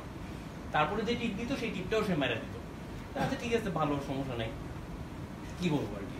তো তা এরকম করে কাজ টাজ করতাম। তো একদিন এক সময় আমার হচ্ছে রোজার মাসে, মনে হয় রোজা রাখতেছিলাম, না রোজার মাসে, কিন্তু আমি মনে হয় রোজা ছিলাম না। যাই হোক, তো একটা মহিলা আসছে বয়স্ক, মানে দোকান বন্ধ করার আগ দিয়ে, রাত 10টা নাকি 10:30টার দিকে আসছে, মানে 11টা বন্ধ করে দিয়ে। তখন আমি বলছি বন্ধ করে চলে যাবো, তখন আমার ম্যানেজার বলছে না সিয়াম তুমি থাকো, যাও না। তো আচ্ছা, এর আগে একটা ঘটনা হচ্ছে যে এর আগে আমি আবার আম্মুকে একদিন বলতেছিলাম যে আম্মু আমি এরকম জব টব করতেছি, এইবার আমি আম্মুকে বলছি। তখন আম্মু বলছে যে, আম্মু আবার কান্নাকাটি করছে যে সিয়াম তুই এইসব জব করছিস, এত কষ্ট করছিস, আমার ছেলেটা এই সেই। তো তা আমি আম্মু কান্নাকাটি করলো, তখন আমি আবার বললাম আম্মু তুমি চিন্তা করো না, সব ঠিক হয়ে যাবে, কোনো সমস্যা নেই, এগুলো তো করতে হবে সাফারে, কি করবো। তো রাখার পরে আমি আম্মুরে খুব বুঝটুস দিয়ে আমি নিজেই আবার পরে আমার নিজেরই কান্নাকাটি আসতেছিলাম, মানে আম্মুর সামনে কান্দি নেই, কিন্তু পরে নিজের খারাপ লাগছে। যাই হোক, তো পরে এটা হচ্ছে সেদিন সকালে সাবওয়ে স্টেশনে, তো সেই দিন রাত্রেবেলা ওই আমার ম্যানেজার চলে গেছে, মহিলাটা আসছে। তো মহিলাটার সাথে আমার একটা সার্ভ করতেই আমার খুব খাতির হয়ে গেছে। মহিলাটা একলা বসে ছিল, আর আমি মানে বয়স্ক মহিলা, আমার আম্মুর এজ। তো তার সাথে আমি বেসিক্যালি গল্প হয়ে গেছে যে ও সিয়াম তোমার নাম কোথা থেকে আসছে, আমি বললাম এটা রোজার মাসে হয়েছিলাম, ওইখান থেকে সিয়াম আসছে, এই গল্প হচ্ছে আর কি, আমি গল্প করি আর কি লোকজনের সাথে। তো ওদের তো এই গল্প হয়েছে, তো সে আমাকে যাওয়ার আগে বলছে সিয়াম তোমাকে আমার খুবই পছন্দ হয়েছে, তো আমি তোমাকে হচ্ছে যে মানে তুমি বলো যে তুমি কোনো চিন্তা করো না, নিউ ইয়র্কে তোমার যদি কোনো আম্মা লাগে আমি তোমার আম্মা, তোমাকে ডিস্টার্ব করে তাহলে, মানে আমি বললাম যে এটা কোথা থেকে আসবে। এবং সে আবার আমাকে একটা কাগজের মধ্যে এরকম চেকের মধ্যে $100 লিখে দিয়ে চলে গেছে, চেকে, এবং সেটা সে নিতেও পারবে না আমার ম্যানেজার, কারণ ম্যানেজার ক্যাশ গুলোই নিতে পারে, চেকটা তো আমার নামে লেখা। আমি বলছি যে এটা তো ফাটাফাটি একটা ব্লেসিং মানে পাইছি। এটাই আর কি, এটা হচ্ছে নিউ ইয়র্কের বিভিন্ন গল্প। তারপরে আবার তখন একটা স্ট্রং হয়েছিল স্যান্ডি, আমার যে গাড়ি ছিল ওইটা আবার গাছ পড়ে গেছে ওইটার সামনে, ভাগ্য হলো যে ওইটার সামনে পড়ে নাই। মানে তখন নিউ ইয়র্কে এটা হচ্ছে গত 10-15 বছরের বিগেস্ট স্টর্ম, খুবই নাম করা স্টর্ম ছিল স্যান্ডি, তোমরা হয়তো এখান থেকে দেখো না। তো তখন অনেক ক্ষতি হয়েছিল, তো সাবওয়ে স্টেশনে অনেকগুলো পার্ট বন্ধ ছিল, তো আমার গাড়িটা এখন বেঁচে গেছে, বড় হয়েছে, এগুলো দেখলাম জাস্ট ছবি। ওই বছরের শেষের দিকে আবার ওর মধ্যে আমি আবার হচ্ছে যে ওই যে রাগিব ভাইয়ের একটা প্ল্যাটফর্ম আছে শিক্ষক, হ্যাঁ, তো শিক্ষকের পর উনি ওনার সাথে আবার আমার কথা হচ্ছিল যে হায়ার স্টাডি অ্যাব্রোডের এরকম একটা ভিডিও কিছু আমি তবে ইংলিশে বানাইছিলাম, বাংলায় বানাবো একটু ভালো ফরম্যাট করে সুন্দর করে। তখন আবার আমি শিক্ষকের ভিডিওগুলো ওই বছর ওই সময় লঞ্চ করছিলাম, ওর মধ্যেই আর কি। লার্নিং হচ্ছে যেটা যে একটার মধ্যে শেষ করে ফেলতে হবে, আল্লাহ আল্লাহ লাগবে। তো সো দুইটা ফেজ আছে লাইফে, একটা হচ্ছে কোজি ফেজ আর একটা হচ্ছে গ্রোথ ফেজ। তো কোজি ফেজ এটা যে নাম দিবে, মানে আরাম ফেজ আর একটা হচ্ছে গ্রোথ ফেজ। কিন্তু নর্মালি যেভাবে মানুষ যায় সেটা হচ্ছে আমি আরামে আছি বা কষ্টে আছি, পেইন ফেজ। এটা আসলে একটু কারেকশন হচ্ছে, সেটা হচ্ছে একটা নাম হচ্ছে মানে আরাম ফেজ আর একটা হচ্ছে পেইন ফেজ, এবং দে রিয়ারলি কোইনসাইড, মানে খুবই কমই দুইটা কোইনসাইড করবে। তুমি যখন আরামে আসো most probably you are not growing, এবং তুমি যদি কষ্টে আসো তাহলে most probably you are learning something from it. তো এই জন্য আমি আসলে এই জিনিসটা আমার আগেও ছিল, কিন্তু এটা আমার তখন আরো সলিডিফাই হয়েছে যে আমি যে এই বছরটা তো খারাপ যাচ্ছিল, দেখলাম যে কি জব করতেছিলাম। তো ওই সময় আমার ওই আরো বুস্ট দেওয়ার জন্য যে আমার এটা আন্ডারস্ট্যান্ডিং হলো যে আই এম অ্যাকচুয়ালি গ্রোয়িং, আমি যে স্কিলগুলো শিখতেছি, যে লার্ন করছি, এটা ডেফিনেটলি কোনো না কোনো জায়গায় কাজে লাগবে কোনো এক সময়। সো এটাই তো আমার, এটা ইন জেনারেল এটা আমার লাইফের ভিউ, যে আমি আসলে হ্যাপি থাকার খারাপ সময় যখন পার করি তখন আমি মনে করি না যে আমি কষ্টের ভিতরে আছি। আমি এই জন্য এখন তো এরপরে থেকে আমি মানে কনসিয়াসলি ডিসকমফোর্ট খুঁজি আর কি, মানে আমার কাছে কমফোর্টেবল পাথ ভালোই লাগে না, এটা একটু সাইকোলজিক্যাল ডিসঅর্ডার হয়ে গেছে। কিন্তু মানে ওইটা করাতে মানে এটার একটা অ্যাডভান্টেজ হচ্ছে যে আমি রিস্কও নেই বেশি, প্লাস আমি একটু অ্যাডভেঞ্চারও করি, মাঝে মাঝে ব্যথা পাই যেটা দেখতে পারতেছো, কিন্তু আমার লার্নিংটা অনেক বেশি হয়, এবং আমার একটা পুরোপুরি নিউ একটা ভিউ হয় যেটা আসলে হয়তো বা জেনারেল ভিউ থেকে পাওয়া যায়। তো এটাই, এবং আমি এখানে বলতেছিলাম যে আমি এখানে কোনোভাবে ইউনিক, সবাই এরকম হইতে পারে, আমি জাস্ট আমার স্টোরিটা বলতেছি। যাই হোক, এটা এরপরে আর 4 বছর বাকি, বাট এগুলো খুব বেশি বড় না। আমরা একটার সময় লাস্ট স্লাইডে চলে গেলাম, আমরা ওইটা 10 মিনিট শেষ করে দিলাম। এর মধ্যে আমি যাই না, এর মধ্যে আবার বাংলাদেশের শাহবাগ আন্দোলন শুরু হয়েছিল, তখন আমরা আবার আমার একটা ফ্রেন্ড আছে ববি, ওর সাথে আমি, ও হায়ার স্টাডি বোর্ডও এক্সিকিউটিভ, তো ওর সাথে বেসিক্যালি ও পেইন্টিং করছিল, আমি আবার একটা ছোট মাইন্ড একটা ডকুমেন্টারি টাইপের বানাইছিলাম বাংলাদেশের হিস্ট্রি নিয়ে শুরু থেকে, জাস্ট ছোটখাটো কাজ। যাই হোক, তো জব নিয়ে বলি, সেটা হচ্ছে যে এই কয়েক মাসের ভিতরে আমি আসলে গল্পগুলোই বেশি বলছি, কারণ গল্পগুলোই আমার কাছে মনে হয় বেশি ইম্পর্টেন্ট। জব, ক্যারিয়ার এগুলো আমার কাছে মনে হয় খুবই সেকেন্ডারি, বাট যাই হোক সমস্যা নেই, এগুলো ইম্পর্টেন্ট। তো আমি ওর ভিতরে হচ্ছে যে ওই খুঁজতেছিলাম নিউ ইয়র্কে লতায় পাতায়, তো ওর মধ্যে হচ্ছে একজন আমাকে বলছে যে সিয়াম এখানে এরকম আছে যে আইফোনের ট্রেনিং করায়। তা আমি একজনের সাথে গেলাম, পরিচিত হইতে, তো আমাকে সে আইফোনের অ্যাপ্লিকেশন ট্রেনিং দিল, যে কিভাবে আইফোনের অ্যাপ্লিকেশন পাইতে হয়, করতে হয়। তারপরে সেই ট্রেনিং এর পরে আমি আরো কয়েকদিন কাজ করলাম, তো তারপরে আমি একটা জব পাইছি। এটা হচ্ছে 2013 মানে নিউ ইয়র্কে মুভ করছি 2012 জুলাইতে, আর 2013 এপ্রিলে গিয়ে আমি হচ্ছে ফাইনালি একটা জব পাইছি, এবং which is completely uncorrelated with electrical engineering. হচ্ছে আমি এখন মোবাইলের অ্যাপ্লিকেশন ডেভেলপার। এটা হচ্ছে একটা ফার্মার্স ইন্স্যুরেন্স বলে একটা ইন্স্যুরেন্স কোম্পানি ছিল, ওরা আবার টয়োটা যে গাড়ি কোম্পানিটার সাথে কোলাবোরেটেড। এটার কাজ হচ্ছে এটা, যে এই জবটা খুবই ফাটাফাটি ছিল। এটা হচ্ছে এলএতে। সো আমি নিউ ইয়র্কে ছিলাম, জব পাইলাম এলএতে, সো আমি এলএতে মুভ করছি ক্যালিফোর্নিয়া। এবং এই জবের যেটা ইয়াটা ছিল সেটা হচ্ছে গাড়ি যখন ড্রাইভ করে তখন মানে পুরাটা টাইম অ্যাপটা দিয়ে মানুষটাকে ট্র্যাক করে, এবং ট্র্যাক করে ওটার ড্রাইভিং বিহেভিয়ার দেখে ওটাকে একটা র্যাঙ্কিং দেয়, যে হ্যাঁ তুমি ভালো ড্রাইভ করছো, এতবার ব্রেক দিছো, এই করছো, এগুলো করে একটা র্যাঙ্কিং দেয়। এবং ওই র্যাঙ্কিংটার উপরে তার ইন্স্যুরেন্সটা ডিসকাউন্টেড হয় বা বাড়ে। গাড়ির ইন্স্যুরেন্সটা is dependent on how you drive, ঠিক আছে? এই জবটা খুব মজা ছিল, কারণ এটার জবের কাজই ছিল যে কোড করা, এবং বাকি সময় পুরো টাইম গাড়িতে বসে এলের রাস্তায় রাস্তায় ঘোরা। সো এটা মজা একটা জব ছিল। তো ক্যালিফোর্নিয়াতে গেছিলাম। সো বেসিক্যালি ক্যালিফোর্নিয়াতে আমার শুরুতে আমি গিয়ে থাকছি হচ্ছে, তো আমার আসলে নিউ ইয়র্কে গিয়ে আমার আরো একটা রিয়েলাইজেশন হয়েছে যে আমি তো আমেরিকায় আসলাম, আমার তো মানে বেসিক্যালি আমি এতদিন তো বাংলাদেশিদের সাথেই ঘুরতেছিলাম, এটা খারাপ ভালো কিছু না, কিন্তু আমি আমেরিকা আসলাম তো ফুল আমেরিকান এক্সপিরিয়েন্স হয় নাই। আমার তো আরেকটু ওপেন হওয়া উচিত, আর একটু কালচারালি এক্সপ্লোর করা উচিত। আমি যদি শুধুমাত্র বাংলাদেশের সাথে থাকতে চাইতাম, এটা খারাপ কিছু না, কিন্তু তাইলে তো আমি বাংলাদেশেই থাকতে পারতাম। আমার তো ভিউ পয়েন্ট বাড়তেছে না, আমি তো একই ঘুরে আবার একই বাবলের ভিতরে ঢুকে যাচ্ছি। তো তখন আর কি আমি ভাবলাম যে আচ্ছা ঠিক আছে, আমি এখন নিউ ইয়র্ক থেকে মুভ করলে আমি যখন ক্যালিফোর্নিয়া যাবো তখন আমার ইচ্ছা থাকবে যে আমি আরেকটু এক্সপ্লোর করবো কালচারালি। তো তখন আর কি আমি বেসিক্যালি ক্যালিফোর্নিয়াতে গিয়ে এয়ারবিএনবি, তো নাম শুনছো নাকি জানি না, এয়ারবিএনবি হচ্ছে ইটস লাইক উবার, কিন্তু বেসিক্যালি বাসায় থাকবা, পে করবা কারো বাসায়। তো একটা এলএতে একটা মহিলা ছিল, সে হচ্ছে বেসিক্যালি ব্যালে ড্যান্সার ছিল, বয়স্ক, মানে আমার নানির বয়স সে এখন, কিন্তু সে ইয়াং বয়সে তার ফাটাফাটি ছবি আছে তার ওয়ালের মধ্যে ভর্তি, সে ব্যালে ড্যান্সার ছিল। তো তার বাসায় থাকতাম, এটা হচ্ছে তার কুত্তা, এটার নাম প্রফেসর।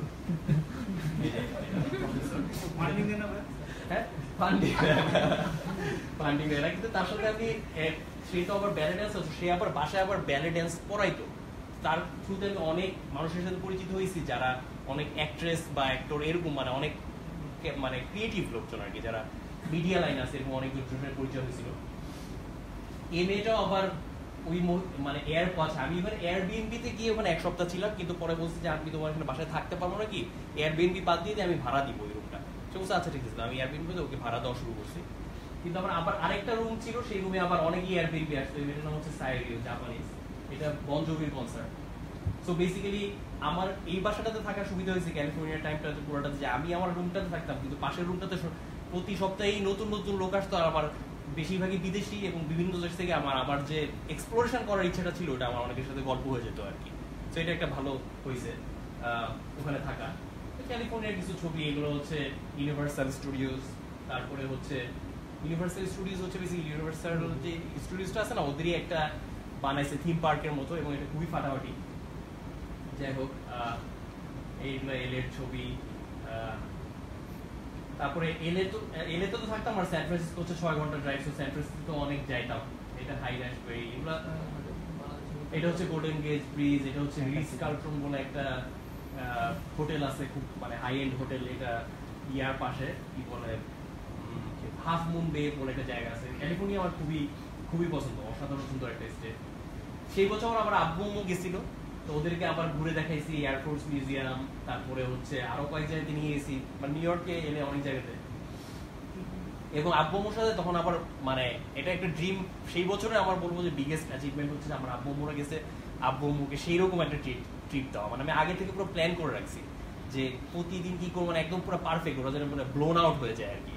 তো ফাটাফাটি ট্রিপ হয়েছে, এবং আব্বা আম্মা খুব খুশি ছিল। যাই হোক, আমার আসলে সেই বছর আমার আব্বু আম্মুর সাথে খুব ভালো মতো একটা কানেক্টেড হয়েছে। সবসময় তো আমরা ছোটবেলা থেকে বড় হয়েছি, অনেক বাচ্চা হিসেবে ট্রিটেড ছিলাম, কিন্তু ওইবার গিয়ে আমি যেটা দেখলাম যে আমি আসলে আমার আব্বা আমার সাথে অনেক মিল আছে দেন সেপারেট, যে আমি মনে হতো আমি একটা বাচ্চা, কিন্তু আমি আমার আব্বার সাথে কথা বলতে গিয়ে দেখলাম কি যে ও আমি যে একটু কিউরিয়াস, এটা আমার আব্বার কাছ থেকে আসছে, বা একটু রিস্ক টেকিং, এটা আমার আম্মার কাছ থেকে আসছে। এই জিনিসগুলো আমি মানে বড় হয়ে আব্বা আমাদেরকে আবার একটু গ্যাপ পেয়ে রিডিসকভার করার ফানটা একটু অন্যরকম আর কি, আমি যেহেতু অনেকদিন গ্যাপে ছিলাম। আর এগুলো জাস্ট জেনারিক কিছু জিনিস, যেগুলো মানে you are more senior to your parents then you think. তারপরে হচ্ছে stop worrying, start living, and you can buy most of the things by money, for others there master card. এটা জাস্ট ভুয়া একটা করছিলাম, বাট যাই হোক। তো আমার আর 5 মিনিট আছে পার স্লাইড, মানে পার ইয়ার। এরপরের গুলোতে খুব বেশি আহামরি কিছু নাই, অসুবিধা নেই, জাস্ট কাজগুলো। এরপরে ওই জবটা আবার 2013 এপ্রিলে ঢুকছি, তো অক্টোবরে গিয়ে ওই জবটা আমার কন্ট্রাক্টুয়াল জব ছিল, ওই জবটা শেষ হয়ে গেছে। তোমরা কি বলছো? আচ্ছা, তো ওই জবটা শেষ হয়ে গেছে। তো শেষ হয়ে যাওয়ার পরে তখনও আমার আচ্ছা স্ট্যাটাস গুলো এখানে বড় টাইম পরে, তখন আমি ওপিডিতেই ছিলাম, এবং আমার তখন এমপ্লয়ারকে কনভিন্স করবো যে আমার H1 এর জন্য নেক্সট এপ্রিলে যাতে অ্যাপ্লাই করে, কারণ এপ্রিলেই শুধুমাত্র উইন্ডো ওপেনিং হয়। তো ওই সময় তখন আমার ওই অক্টোবরে যেহেতু জব লুজ করছি, তখন আমার আসলে আমাকে I have to find a job within 1 month, অথবা আমার খবর আছে। তো তখন আমি একদম উড়াধুরা সব জায়গায় অ্যাপ্লাই শুরু করলাম, যেহেতু একটু এক্সপিরিয়েন্স ছিল। তো নেক্সট জবটা পাইতে আর সমস্যা হয় না, প্রথম জবটাই সমস্যা হয়, বা সব যে কোনো দেশে দ্বিতীয় জবগুলো ইজিয়ার হয়। তো বেসিক্যালি দ্বিতীয় জবটাতে আমি পাইছি, মুভ করছি হচ্ছে ইস্ট কোস্ট। আমার দ্বিতীয় জব হচ্ছে বাল্টিমোর, যেখানে আমি এখনো আছি। সো দ্বিতীয় জবে অ্যাপ্লাই করে আমি নভেম্বরেই মুভ করছি, এবং ওই কোম্পানিতেই আবার পরের বছর আমার H1 অ্যাপ্লাই করছে। সো ওগুলো নর্মাল। তো ইস্ট কোস্টে আসার পর আবার ইস্ট কোস্ট হচ্ছে আবার অন্য ধরনের ফ্লেভার। অর্ক আমি জানি না তোমরা এই প্রজেক্টটা দেখছিলে না, খুব মাইল্ড একটা বের করছিলাম আমরা, পরে আর কন্টিনিউ করা হবে। সেটা হচ্ছে বেসিক্যালি যারা বিদেশে বাংলাদেশে থাকে তাদের আসলে ঠিক কমিউনিকেশন করার তেমন কোনো প্ল্যাটফর্ম নেই, মানে তাদের ভয়েস রেজ করার জন্য কোনো প্ল্যাটফর্ম নেই। সো ওরকম একটা প্রজেক্ট নিয়ে ওদের ইন্টারভিউ নিয়ে এরকম একটা শুরু করছিলাম এই ঘরগুলো ছাড়া একটুখানি। আর এই বছরটা মানে তখন তো চাকরি পাইছি নতুন, সো আমি আসলে ইস্ট কোস্টে আমি পুরোপুরি মানে এক্সট্রিম এক্সপ্লোরেশন মোডে ছিলাম। সো যত লাফাঝাপা সব এই বছরই হয়েছে। কালার, এটা হচ্ছে কালার রান। কালার রান তো এখন মনে হয় এখানেও আছে। তারপরে এখানে আবার ওই যে রাগিব ভাইরা আসছিল বাল্টিমোরে বেড়াই, তোদের সাথে দেখা হয়েছে। আবার এইচএস এর যারা আছে যে ববি, তারপরে রিয়াদ, ওরা আমরা আবার আমেরিকাতে দেখা করছি। সো বেসিক্যালি এইচএস তে একটা সুবিধা হয়েছে কি যে এইচএস তে যারা আবার একটু কানেক্টেড থাকে তারা আবার বিভিন্ন দেশে গিয়ে তারা আবার ওখানে একটা ফ্রেন্ড টাইপের হয়ে যায়, কাজ করতে গিয়ে যেহেতু সময় স্পেন্ড করা হয়, তো এটা এক ধরনের নেটওয়ার্ক হয়ে যায়। এটা পিটসবার্গে একটা পেইন্টিং করছিলাম, মানে আমার টার্গেট ছিল যা করি না সব ট্রাই করে দেখবো লাইফে আর কি। সো এটা হচ্ছে ওয়েস্ট ভার্জিনিয়াতে জিপ লাইনিং হয়তো দেখছো যে ঝুলে যায়। এটা হচ্ছে কুপারস রক, একটা স্টেট পার্ক আছে ইয়াতে ওয়েস্ট ভার্জিনিয়াতে, প্ল্যান করতেছিলাম বা ভাব করতেছিলাম। তারপরে এটা হচ্ছে নিউ হ্যাম্পশায়ারে চেরি পিক করে। তারপরে হচ্ছে এটা ভারমন্টে ফল কালার হচ্ছিল, এটা ফাটাফাটি ফল কালার অনেক সুন্দর হয়, হয়তো ফেসবুকে ছবি দিয়েছি ওদের কাছ থেকে। এটা মিশিগান স্যান্ড ডুনস বলে। তারপরে হচ্ছে ম্যাকিনাক আইল্যান্ড, এটাও মিশিগানে, আপার মিশিগান, এটা আমার খুবই ফেভারিট একটা আইল্যান্ড। এখানে হচ্ছে যে বেসিক্যালি একটা এই আইল্যান্ডটা ওরা প্রি ইলেকট্রিসিটি এজে এসে ওরা আটকে গেছে, মানে ওরা ইচ্ছা করে ওই জায়গাটাতে এসে ওখানে রেখে দিছে। সো বেসিক্যালি স্টিমের মানে ইলেকট্রিসিটি ওই কারেন্টে ওই আইল্যান্ডে কোনো ইলেকট্রিসিটি নেই, এবং হচ্ছে পুরো জিনিসটা পুরো আইল্যান্ডটাকে ওরা ইচ্ছা করে এরকম রাখছে যে এই যে ঘোড়ার ওখানে প্রাইমারি ট্রান্সপোর্ট হচ্ছে ঘোড়ার গাড়ি, কোনো গাড়ি রিয়েল কোনো মোটর ভেহিকেলও নাই, মানে ইয়া বলতেছি ইলেকট্রিসিটি কেন স্টিমও নাই আর কি, স্টিমেরও আগে মানে এই চাক্কা বেসড আর কি। তো এটা হচ্ছে ট্রান্সপোর্টেশন মেথড, ওখানকার যা প্রডিউস করা হয় সবকিছু ওরকম। তো নর্মালি মানুষ মিউজিয়ামে গিয়ে দেখে না, তো ওইটা বলা যায় যে তুমি একটা মিউজিয়াম তুমি পুরো এক্সপিরিয়েন্স করলা, পুরো আইল্যান্ডটাই এরকম, মানুষগুলো এরকম। সো এটা খুবই আমার ফেভারিট একটা আইল্যান্ড, মজা হয়েছিল এটা। প্রযুক্তি মানে হ্যাঁ প্রযুক্তির আছে, কিন্তু একটা হুইলও তো একটা প্রযুক্তি, কিন্তু ওই 200 বছর পর আগের প্রযুক্তি। না না অ্যাবসলিউটলি না, ইলেকট্রিসিটি নেয় না, ইন্টারনেট তো পরে।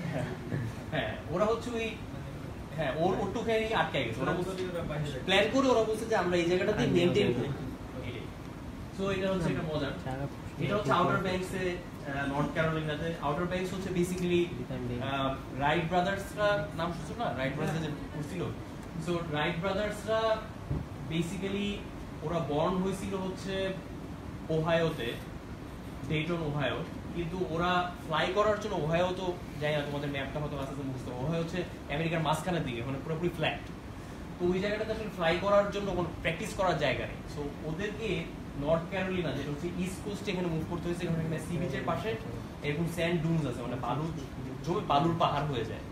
তো ওই জায়গাটাতে ওরা আসলে ওই প্র্যাকটিসটা করতে পারতো ফ্লাইটের। তো ওইটা হচ্ছে বেসিক্যালি ওখানে আছে কিটি হক, তারপরে যাই না নামগুলো পরিচিত লাগছে নাকি, ওই জায়গাটাতে ওরা আসলে ফ্লাই করছিল আউটার ব্যাংকসে।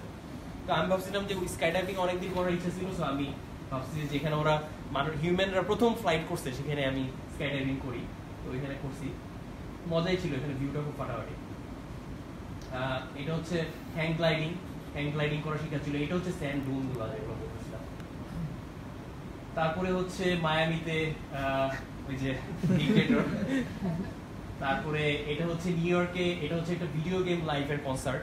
এটা হচ্ছে সব যে গেম আছে জেলডা, তারপরে মাফিয়া, তারপরে জানি না গেম খেলে নাকি এখানে কেউ, পুরানো গেম আমি তো পুরানো খেলতে আছে। হ্যাঁ হ্যাঁ ম্যাক্স পেইন, এই অনেকগুলো পরিচিত, এইগুলার সবগুলার মিউজিক মানে অর্কেস্ট্রা জাস্ট গেমের টিউনগুলো লাইভ, এটা খুবই ফাটাফাটি ছিল। এটা আমার মানে আসলে যেটা হয়েছে গত এটা তো মানে এর আগে যেই এক্সপিরিয়েন্স গুলো হচ্ছিল সেটা হচ্ছে যে প্রতিবারই আমার কাছে মনে হচ্ছিল যে অনেক রিস্কি লাগছিল, যে আমি জাম্পটা দিব না কিনা, আমার ক্যারিয়ার সুইচ করবো না কিনা, বা এরকম পয়েন্ট আসছিল আমার এক্সিস্টেন্সিয়াল ক্রাইসিস। তো এটা আমার আসলে এই ফিলিংসটা আমার আসলে স্কাই ডাইভিং করতে গিয়ে হচ্ছিল, যে স্কাই ডাইভিং যখন করতে গেছিলাম উপরে তখন পুরো টাইমে বেশি ভয় লাগতেছিল না, কিন্তু যখন লাভটা দিব ওই লাভ মানে একটা প্লেনে করে উপরে উঠছে, ওঠার পরে তারপরে প্লেনটা থেকে মানে দরজাটা খুলে দিছে, ওরা পর্যন্ত আমি ভয় পাচ্ছিলাম না, কিন্তু দরজাটা খোলার পরে বাতাস আসা শুরু করছে, তখন আমি ভয়টা পাইছি। তখন আমাকে বেটা বলছে কি যে একটা মানে কাউকে নিয়ে জাম করতে দেবে, একলা দিবে না। তখন বলছে কি যে সিয়াম পাটা তুমি ভিতর থেকে বাইরে নিয়ে রাখো। আমি বলছি বাইরে মানে এটা হচ্ছে 18,000 ফিট উপরে, বাইরে মানে রাখবো ওরকম ইয়াতে। তখন সে বলছে যে হ্যাঁ রাখ, মানে সে বলছে তাড়াতাড়ি এরকম। তখন আমি বলছি আচ্ছা ঠিক আছে। তো আমি বের করি যে প্লেনের বাইরে যে পা রাখার যে জায়গা আছে ওইটার ভিতরে রাখবো, যে ওই সময় আমার এত ভয় লাগতেছিল যে মানে নিচে আমি পুরো দেখতে পারতেছি যে কি হবে। কিন্তু ওইটা আমার ভাগ্য হলো যে আমার 1 সেকেন্ডের বেশি হয় নাই। ওই ব্যাটা এর আগেই ধাপ করে পিছন থেকে ধাক্কা দিছে, আমি এখন ধাক্কা দিচ্ছি। তো ধাক্কা দিছে এবং ওই ব্যাটা আমার সাথে বান্দা। তো আমরা দুজন মিলে পড়ে গেছি এবং প্রথম 10 সেকেন্ড পরে আমি কিছু বুঝি নাই, কারণ মানে আমি বুঝিই নাই যে কি হচ্ছে, মানে আমার ব্রেনই ফ্রিজ করছিল বা কিছু। তারপরে আমি বুঝছি যে কি হচ্ছে। তারপরে তো একটা ফাটাফাটি অ্যাড্রেনালিন রাশ, তারপরে সেরকম ভিউ, ফ্রি ফল করার ফিলিংসটা তো পুরোপুরি ইউনিক। আমি বলবো যে লাইফে সবার এটা অ্যাটলিস্ট একবার করা উচিত, বেশি করলেও করতে পারো। ওই ব্যাটা তো প্রতিদিনই 3-4 বার করে। তো ওইখান থেকে যেটা আমার রিয়েলাইজেশন হয়েছে, সেটা আমার লাইফের সাথে ওই স্কাই ডাইভিং সব মিলায়, সেটা হচ্ছে যে আমার মুভি একটা বেরিয়েছিল সেই বছর, সেটা হচ্ছে when it feels scary to jump, that is exactly when you jump. Otherwise you end up staying in the same place your whole life, and that I can do.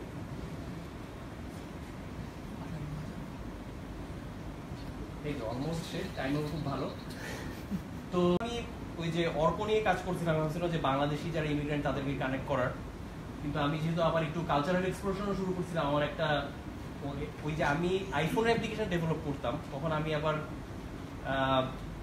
ওইটা তো আমার জব করতাম। তো তখন আমাকে আবার একজন বলছিল যে সিয়াম তুমি তো পড়াইতে বা এগুলো পছন্দ করো, তুমি কি পড়াবা নাকি? তখন আমি আবার আইফোনের একটা ট্রেনিংও নিতাম, এটা ক্যাশে জব করতাম নিউ ইয়র্কে। আমি এরকম উল্টা পাল্টা এরকম অনেক কিছু করতাম, আর এগুলো খুব টিপিক্যাল রাউট না, এগুলো ফলো করতে বলতেছি না। তো এটা হচ্ছে একটা ভাইয়ার ইয়াতে আমি আইফোন পড়াইতাম। তো ওখানে আমার একটা স্টুডেন্ট ছিল, সে হচ্ছে আবার ফিলিপিনো। হ্যাঁ আচ্ছা, তো সে হচ্ছে ফিলিপিনো। তো ওই ছেলেটার সাথে আমি আবার, সে বলছে যে তার একটা ভালো নেটওয়ার্ক আছে, সে ওই সেম কনসেপ্টটাই যে আমি মানে আমেরিকার একটা সবচেয়ে বড় সমস্যাটা হচ্ছে কি, আমেরিকা যেহেতু অনেকগুলা ইমিগ্রেন্ট নিয়ে বানানো দেশ, প্রতিটা ইমিগ্রেন্টই তাদের নিজেদের দেশের ওই জিনিসটা ফিল করে যে আমার দেশের খাওয়াটা বা আমার দেশের কালচারটা আমি মিস করতেছি। এরকম কোনো ইউনিক একটা প্ল্যাটফর্ম নাই। মানে ফেসবুক তো এখন জেনারিক। তো তখন আর কি ভাবছিলাম যে না, এরকম একটা ফিলিপিনোদেরকে জাস্ট টার্গেট করে, যেহেতু ও ছিল, ও আর আমি মিলেই কোড করছিলাম আইফোনের একটা অ্যাপ, নাম মাবু হয়। এটা পরে আমরা শাটডাউন করছি, কারণ এটা বিজনেস প্রসপেক্ট খুব বেশি ভালো না। বাট যাই হোক, তো বেসিক্যালি এটাতে তোমার গেলে তুমি নিউ ইয়র্কে কি কি রেস্টুরেন্ট আছে ফিলিপিনো, তারপরে মানুষ আছে। ভাবছিলাম যে এটা যদি সাকসেসফুল হয় তাহলে বাংলাদেশ বা অন্যান্য ভেঞ্চারে ঢুকবো, পরে এটা হয়নি। জাস্ট টুকটাক বিভিন্ন এই ফিলিপিনো ফিয়েস্তা এটাতে আবার গেছিলাম এটা মার্কেটিং করতে। এটা হচ্ছে আমার থার্ড এক্সিস্টেন্সিয়াল ক্রাইসিস, এবং এর খুব কাছাকাছি আমার আর 10-15 মিনিটে আশা করি শেষ হয়ে যাবে সেমিনার। এই স্লাইডটা সেটা হচ্ছে যে তো আমি যেটা তোমরা দেখতেছো যে আমি একটু মানে একটু লাফালাফি করি তো বেশি। সো আমি আসলে অনেক ঘুরতেছিলাম, অনেক কিছু করছিলাম, কিন্তু আমার মানে সাইকোলজিক্যালি আমি কোনো একটা কারণে শান্তি পাচ্ছিলাম না। আমার মনে হচ্ছিল যে কি জানি একটা মিসিং, মানে এত স্কাই ডাইভিং করবো, এত কিছু করে আমার শেষ করতে কি জানি হচ্ছে না আর কি জানি একটা মিসিং। তো তখন আর কি বেসিক্যালি আমার একটা ফ্রেন্ড আমাকে বললো যে সিয়াম, মানে তুমি তো একটু অস্থির টাইপের, তুমি এটা দেখো যে তুমি একটা জিনিস আছে সাইলেন্ট রিট্রিট, এটা তুমি ট্রাই করে দেখতে পারো, এটা এক ধরনের মেডিটেশন, তুমি করে দেখো। তখন আমি খুবই এক্সট্রিমলি লজিক্যাল ছিলাম আর কি। আমি আসলে এই লাস্ট এক্সিস্টেন্সিয়াল ক্রাইসিস থেকে 1-2 বছর আগেই বের হয়েছি। সো এটা একেবারে ফ্রেশ এখন নিউ সিয়াম সবাইকে যেটা পড়ি, কারণ এর আগে আমি অনেক ডিফারেন্ট ছিলাম। তো আমি জাস্ট এই আইডিয়াটা দিই যে আগে ছিলাম আমি খুব বেশি লজিক্যাল, এবং লজিক্যালটা খারাপ না, আমি খুবই লজিক্যাল, খুবই মার্কাট, মানে মার্ক জাকারবার্গ যেরকম বলে যে move fast and break things, ওই স্টাইলের ছিলাম। তো তখন আর কি, কিন্তু তো ওই সময় আর কি আমার ফ্রেন্ড বললো যে সিয়াম তুমি এই মেডিটেশন ট্রাই করে দেখতে পারো। আমি বললাম যে এইসব মাথা মুন্ডা, আমি তো লজিক্যাল ছিলাম, কি এগুলো করে লাভ নেই, এগুলো ভুয়া, এগুলো করে কোনো লাভ হবে না। আমি মানে পরে ভাবলাম আচ্ছা ঠিক আছে বলতেছে এত করে, আমি যাই। যখন যাচ্ছি তখন আমি এটা জেনুইন ভাবে দেখি যে কেমন লাগতেছে। তো এটা হচ্ছে বেসিক্যালি ওয়েস্ট ভার্জিনিয়ার একটা জাস্ট একটা বাসা টাইপের। তো ওই বাসাটাতে গিয়ে বেসিক্যালি মানে সাইলেন্ট রিট্রিটের কাজ হচ্ছে এখানে 2-3 দিন ধরে মেডিটেশন, মানে কেউ কোনো কথা বলবে না, পুরো টাইমই সাইলেন্ট। ওখানে 20-30 জন যাবে, কিন্তু পুরো টাইমই 2-3 দিন তুমি কোনো কথা বলতে পারবে না। এটা 1 সপ্তাহ হইতে পারে, কিন্তু আমি গেছিলাম 3 দিনের জন্য। তো কোনো কথা হবে না এবং কোনো ধরনের কনজাম্পশন না, মানে খাওয়া হবে কিন্তু কোনো বই পড়া না, ইন্টারনেট না, সব টেকনোলজি শাটডাউন।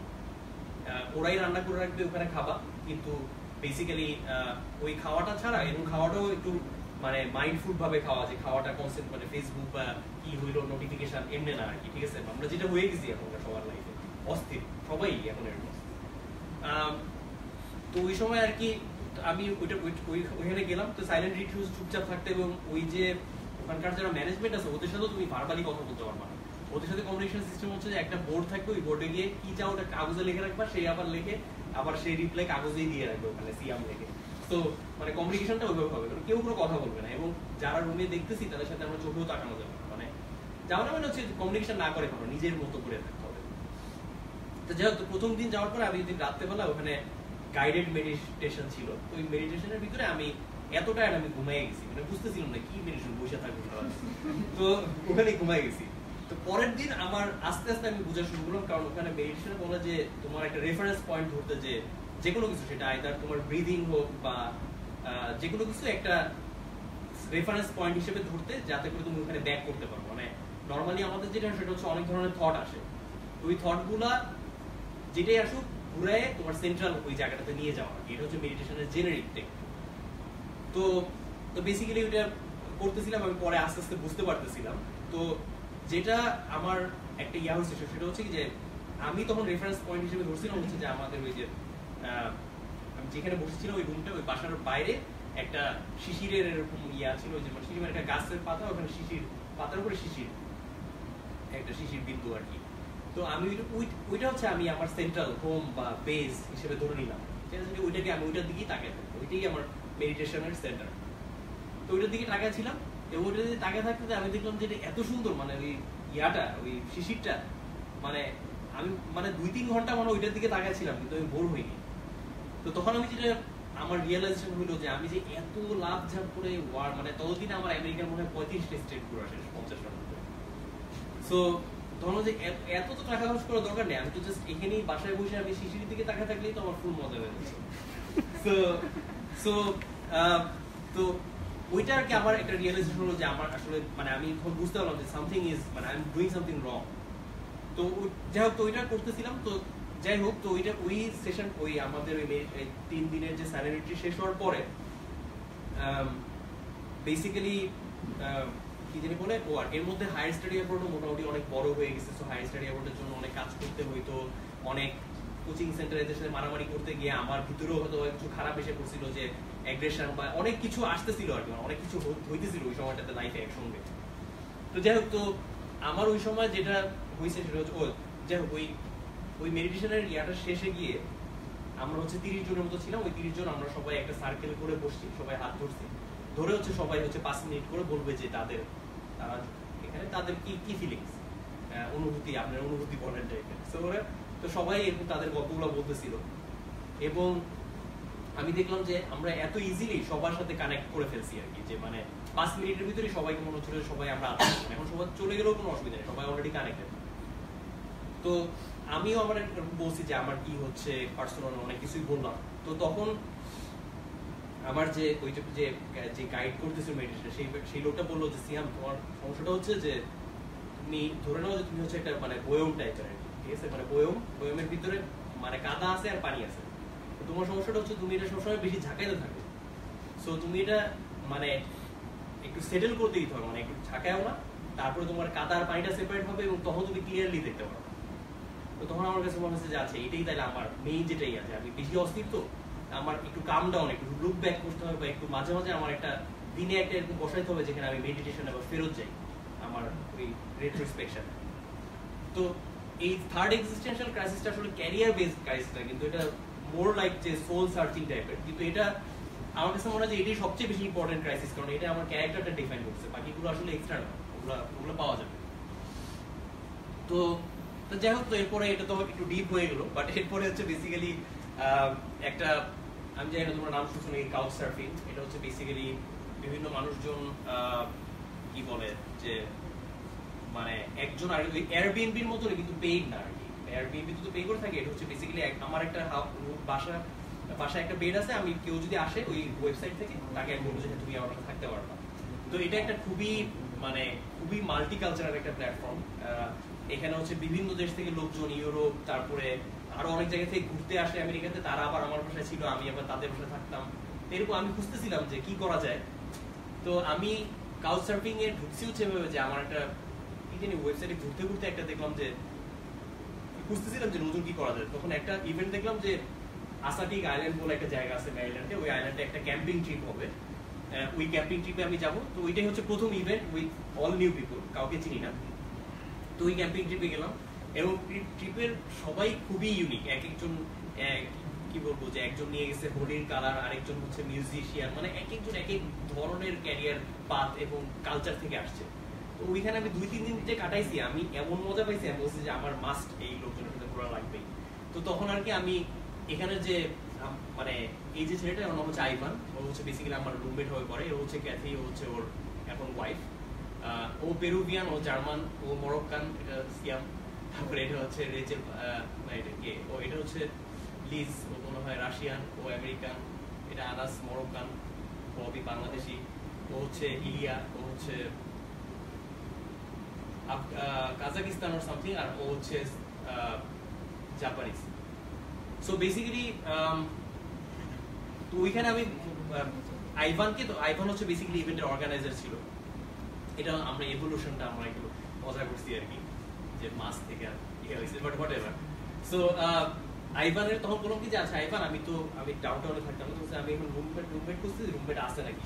সে বলছে যে হ্যাঁ রুমমেট, সে বলে কি যে আমি রুমমেট খুঁজছি। তো বেসিক্যালি তার সাথে ঢুকছি রুমমেট হিসেবে, এবং সে হচ্ছে কাউচ সার্ফিং মানে সেলিব্রিটি টাইপের, তার মানে 500 রিটেন রেফারেন্স আছে তার প্রোফাইলে।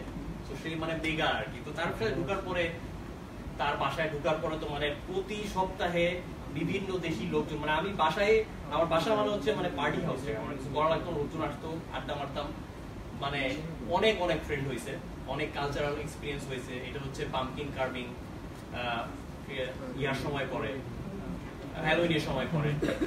তারপরে এটা হচ্ছে বিভিন্ন খাওয়া বানাইছিলাম, ওরা যে ডিম দিয়ে চোখ মনস্টার বানাইছি। তারপরে এটা হচ্ছে একটা কোন একটা ফুড হবে। তারপরে এগুলো হচ্ছে বরবটি, তারপরে কুকি, এগুলো বানাইতাম আর কি, মজার মজার। এটা হচ্ছে ডিনার ফ্রেন্ডদের সাথে। এটা আইভান, কেথি, বিলাসোয়া, ও হচ্ছে মাদাগাস্কারের। তারপরে আর অনেকেই আছে সবার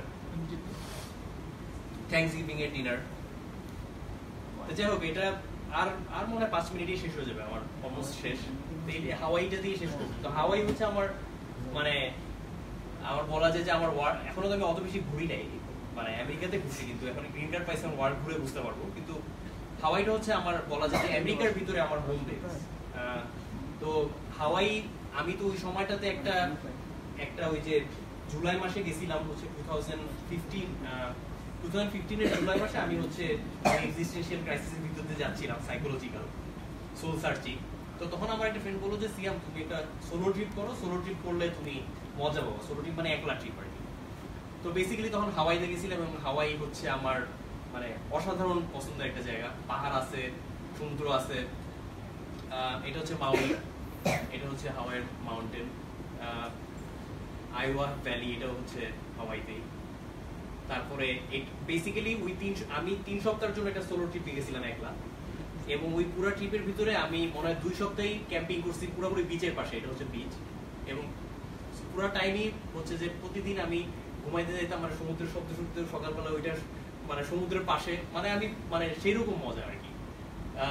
তারপর হোস্টেলে ছিলাম কয়েকদিন, সেখানে আমার হোস্টেলের লোকদের সাথে পরিচিত হয়েছে। এটা হচ্ছে মোলোকিনি ক্রেটার। এটা হচ্ছে বেসিক্যালি একটা ভলকানিক ক্রেটার, সেটা এখন সমুদ্রের মাঝখানে চলে গেছে। কিন্তু এই ভলকানিক ক্রেটারের নিচে দিয়ে কিছু ইউনিক কিছু মাছ পাওয়া যায়, যেগুলো অন্য কোথাও দেখা যায় না। তো ওই মাছগুলো যে স্নর্কলিং বা স্কুবা ডাইভিং করেও দেখছিলাম।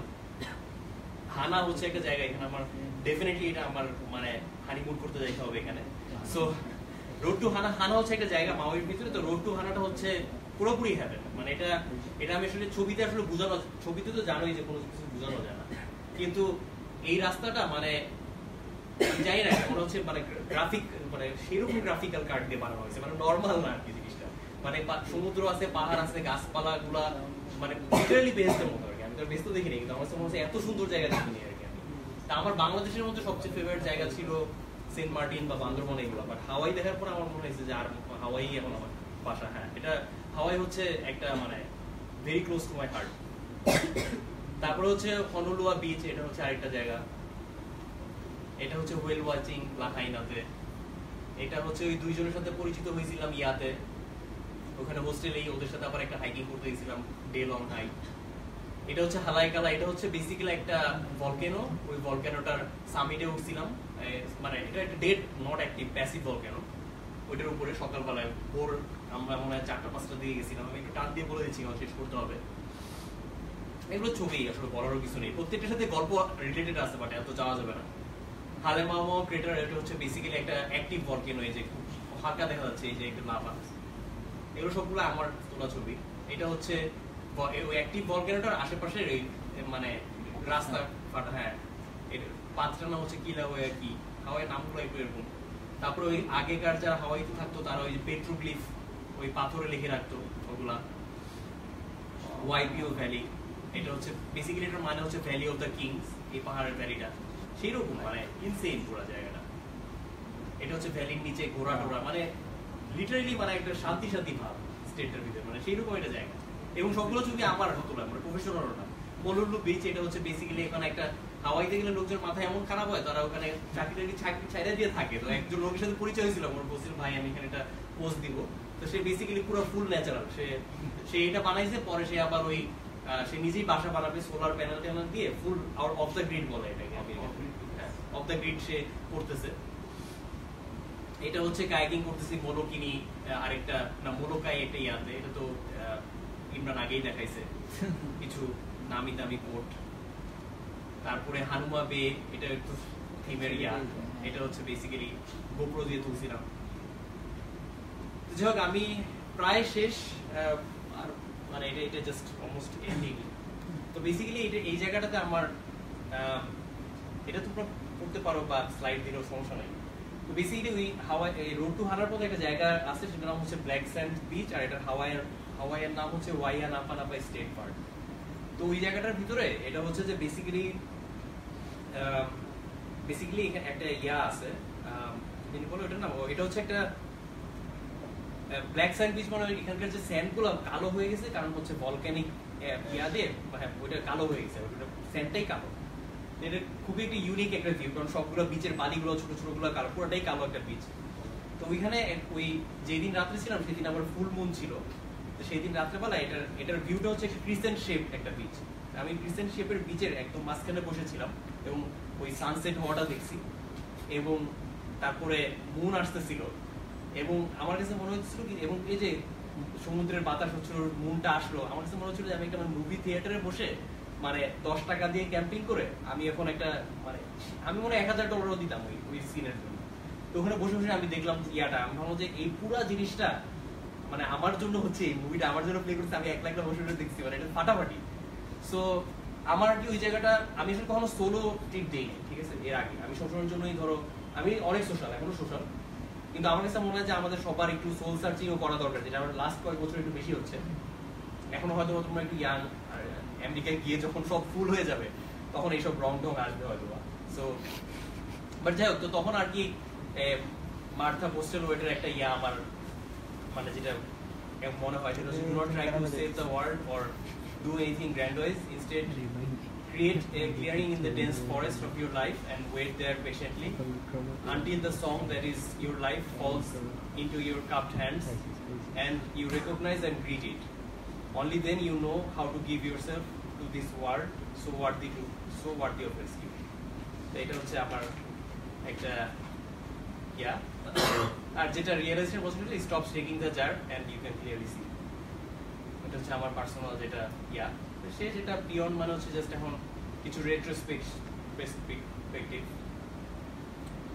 আমি যেটা বুঝলাম শুরুতে যে আসলে বেসিক্যালি বাইরে যাওয়ার জন্য যে টিপিক্যাল আছে, এটা তো মোর লাইক আমার মনে হচ্ছে সাইকোলজিক্যাল শিফটটা বেশি ইম্পর্টেন্ট। তো আমার মনে হয় যে আমার ওয়ান্ট বক্সটা চেঞ্জ হয়ে গেছে গত 10 বছর, অনেক বেশি চেঞ্জ হয়েছে। আমার আগে যখন আমি বাংলাদেশে ছিলাম তখন ভাবছিলাম যে সাইফুডস বা এদের সাথে কম্পিট করে আমি বাংলাদেশে হিউজ একটা ইনস্টিটিউট দিব, এটাই আমার ওয়ান্ট বক্স ছিল বাংলাদেশে যখন ছিলাম। তো এখন আমার আমেরিকাতে যাওয়ার পরে আমার এখন যেহেতু আমার পার্সোনালি আমি এখন আর মানে আমার আইডেন্টিটি ভুলে যায় না, আমি অবশ্যই এখন বাংলাদেশি বা আমি যেসব আইডেন্টিটি থেকে আসছি সেগুলো আমার আইডেন্টিটি, বাট স্টিল আমার মনে হয় সবার উপরে আমি হিউম্যান, এই জিনিসটা আমার আরো বেশি ভালোভাবে আসছে। সো আমি এখন আর কি আমার ওয়ান বক্সে চেঞ্জ হয়ে গেছে, আমি গ্লোবাল কিছু একটা করতে চাই এবং হয়তো ওইটা আমেরিকা থেকেই স্টার্ট হবে, কারণ আমেরিকাতে এক্সপোজার বেশি।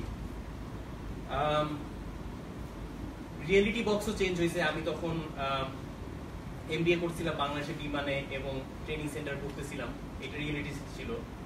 এখন আমি একটা ফাইন্যান্সিয়াল ইনভেস্টমেন্ট কোম্পানি, এটার assistant vice president. Green card হইলো মাত্র, আমার কিছু ক্যাপিটালও হয়েছে, অনেক নলেজও আছে। সো এটা হচ্ছে এখন আমার রিয়েলিটি। আর গোলস গুলো আমার চেঞ্জ করতেছি। তখন আমার গোল ছিল যে ইঞ্জিনিয়ার হিসেবে আমি কাজ করতেছিলাম, এমবিএ শেষ করবো ভাবতেছিলাম, মানে যদি বাইরে না যাইতাম, ওই যে বলছিলাম না যে একটা প্রজেক্ট চেঞ্জ করলে কি কোথেকে কই চলে যায়। তো আমি হয়তো বা এটাই করতাম, এমবিএ শেষ করে আমি হয়তো বাংলাদেশের বড় সাইফোর্সের সাথে মারামারি করতাম, এটাই হয়তো আমার একটা পাত হয়েছে। এটা তো দেখা হইলো না, ওই ডোরটা তো বন্ধ করে দিছি। তো এখন আমার অন্যান্য ড্রিমের সাথে সাথে আমার কিছু প্রায়োরিটি বা এগুলো কিছু নিজে, এগুলো আসলে সব হাওয়াই থেকে আমি সব বুঝছি, মানে ভালো মতো দেখছি আর কি, জমাইছি সব। তো একটা ওথ হচ্ছে যে আমি যেহেতু অনেক ধরনের সাইকোলজিক্যাল বা ফাইন্যান্সিয়াল অনেক উঠানামার ভিতর দিয়ে গেছি, আমি আসলে খুবই লো মেনটেন্যান্স একটা পার্সন, মানে ইন টার্মস অফ মানি। তা আমি আসলে জাস্ট আর 2-3 মিনিট পরে বলবো যে আমার ওথ যেটা, সেটা হচ্ছে আমি পার্সোনালি যখন এটা একটু খারাপ সময়ের ভিতর দিয়ে পার করছিলাম তখনই ওথটা নিয়েছিলাম, কিন্তু এটা আমি সবসময় মেনটেন করবো। সেটা হচ্ছে যে আমি সবসময়ের জন্য একটা মিনিমালিস্ট লাইফস্টাইল মেনটেন করতে চাই, যত বড় লোকই হই। মানে আমি ডেফিনেটলি মিলিয়নেয়ার বা বিলিয়নেয়ার হোয়াট এভার, এগুলো নাম তো বসানো যায়, এগুলো হইতে চাই। বাট এই জিনিসগুলো আসলে আমার কনজাম্পশনের জন্য না, কারণ আমি আসলে গাড়ি বাড়ি এগুলোর প্রতি আমার আগ্রহ কম। সো টাকাটা বেসিক্যালি আমার কন্ট্রোলে থাকলো, বা আমি ধরো কোনো একটা সোশ্যাল ইম্প্যাক্ট আলাদা কোনো প্রজেক্টে ইনভেস্ট করতে চাই, কিন্তু আমি যেহেতু $6 পার আওয়ার জবও করে আসছি, আবার $60 পার আওয়ারও জব করে আসছি, এবং উইদিন 2 ইয়ার্স আমার 10 টাইমস স্যালারি ইনক্রিমেন্ট হয়েছে। সো আমার জন্য আসলে মানে ওই আমি যদি $6 বাঁচতে পারি, তাহলে আমি আসলে $60 করেও আমি $6 বাঁচতে পারবো। তো আমার হচ্ছে আমি এখন ওই $6 বাঁচতে চাই আর কি। সো আমি ওইটা করবো, আমার যেটা এক্সট্রা ওইটা আসলে আমার পাওয়া না, ওইটা আমি পাইছি, ওইটা আমি হচ্ছে এখন আমার ডিস্ট্রিবিউট করতে হবে। এনে ডিস্ট্রিবিউট মানে দান না, মানে এনে কাজে লাগানো ওয়ে আর কি। এবং এটা আমি কোনো গ্রেড বা এরকম কিছু বলতেছি না, আমার মনে হয় এটাতেই ট্রু হ্যাপিনেসটা আমার জন্য আসবে, এক একজনের জন্য এক এক রকম। আর প্রায়োরিটি যেটা হয়েছে সেটা হচ্ছে যে definitely physical health important. So আমি এখন মানে নেক্সট ইয়ার হচ্ছে মাউন্ট কিলিমানজারোতে যাবো, এটা হচ্ছে আফ্রিকাতে। সো এটা হচ্ছে মানে প্রতিটা কন্টিনেন্টে একটা করে পিক থাকে, তো আফ্রিকার পিকটা হচ্ছে কিলিমানজারো। তারপরে মেন্টাল হেলথ, সাইকোলজিক্যাল হেলথটা ইম্পর্টেন্ট, রিলেশনশিপ, এই জিনিসগুলা মানে চিন্তা করতে হবে। আমি এখন খুব বেশি ডিটেলে যে এটা ফিলোসফিক্যাল সেমিনার হয়ে গেল হঠাৎ করে হাই স্টাডি থেকে। সোশ্যাল মানে আমার প্রায়োরিটি, লাইফের প্রায়োরিটি হচ্ছে এগুলো, যে হেলথ, তারপরে সোশ্যাল ইম্প্যাক্ট ছাড়া কাজ, মানে সহ কাজ, আর ফালতু লাভঝাপ না করে মিনিংফুল কানেকশন করা যাদের সাথেই হোক, আর এক্সপ্লোরেশন, কারণ এক্সপ্লোরেশনটা আমাকে নতুন পার্সপেক্টিভ দিবে।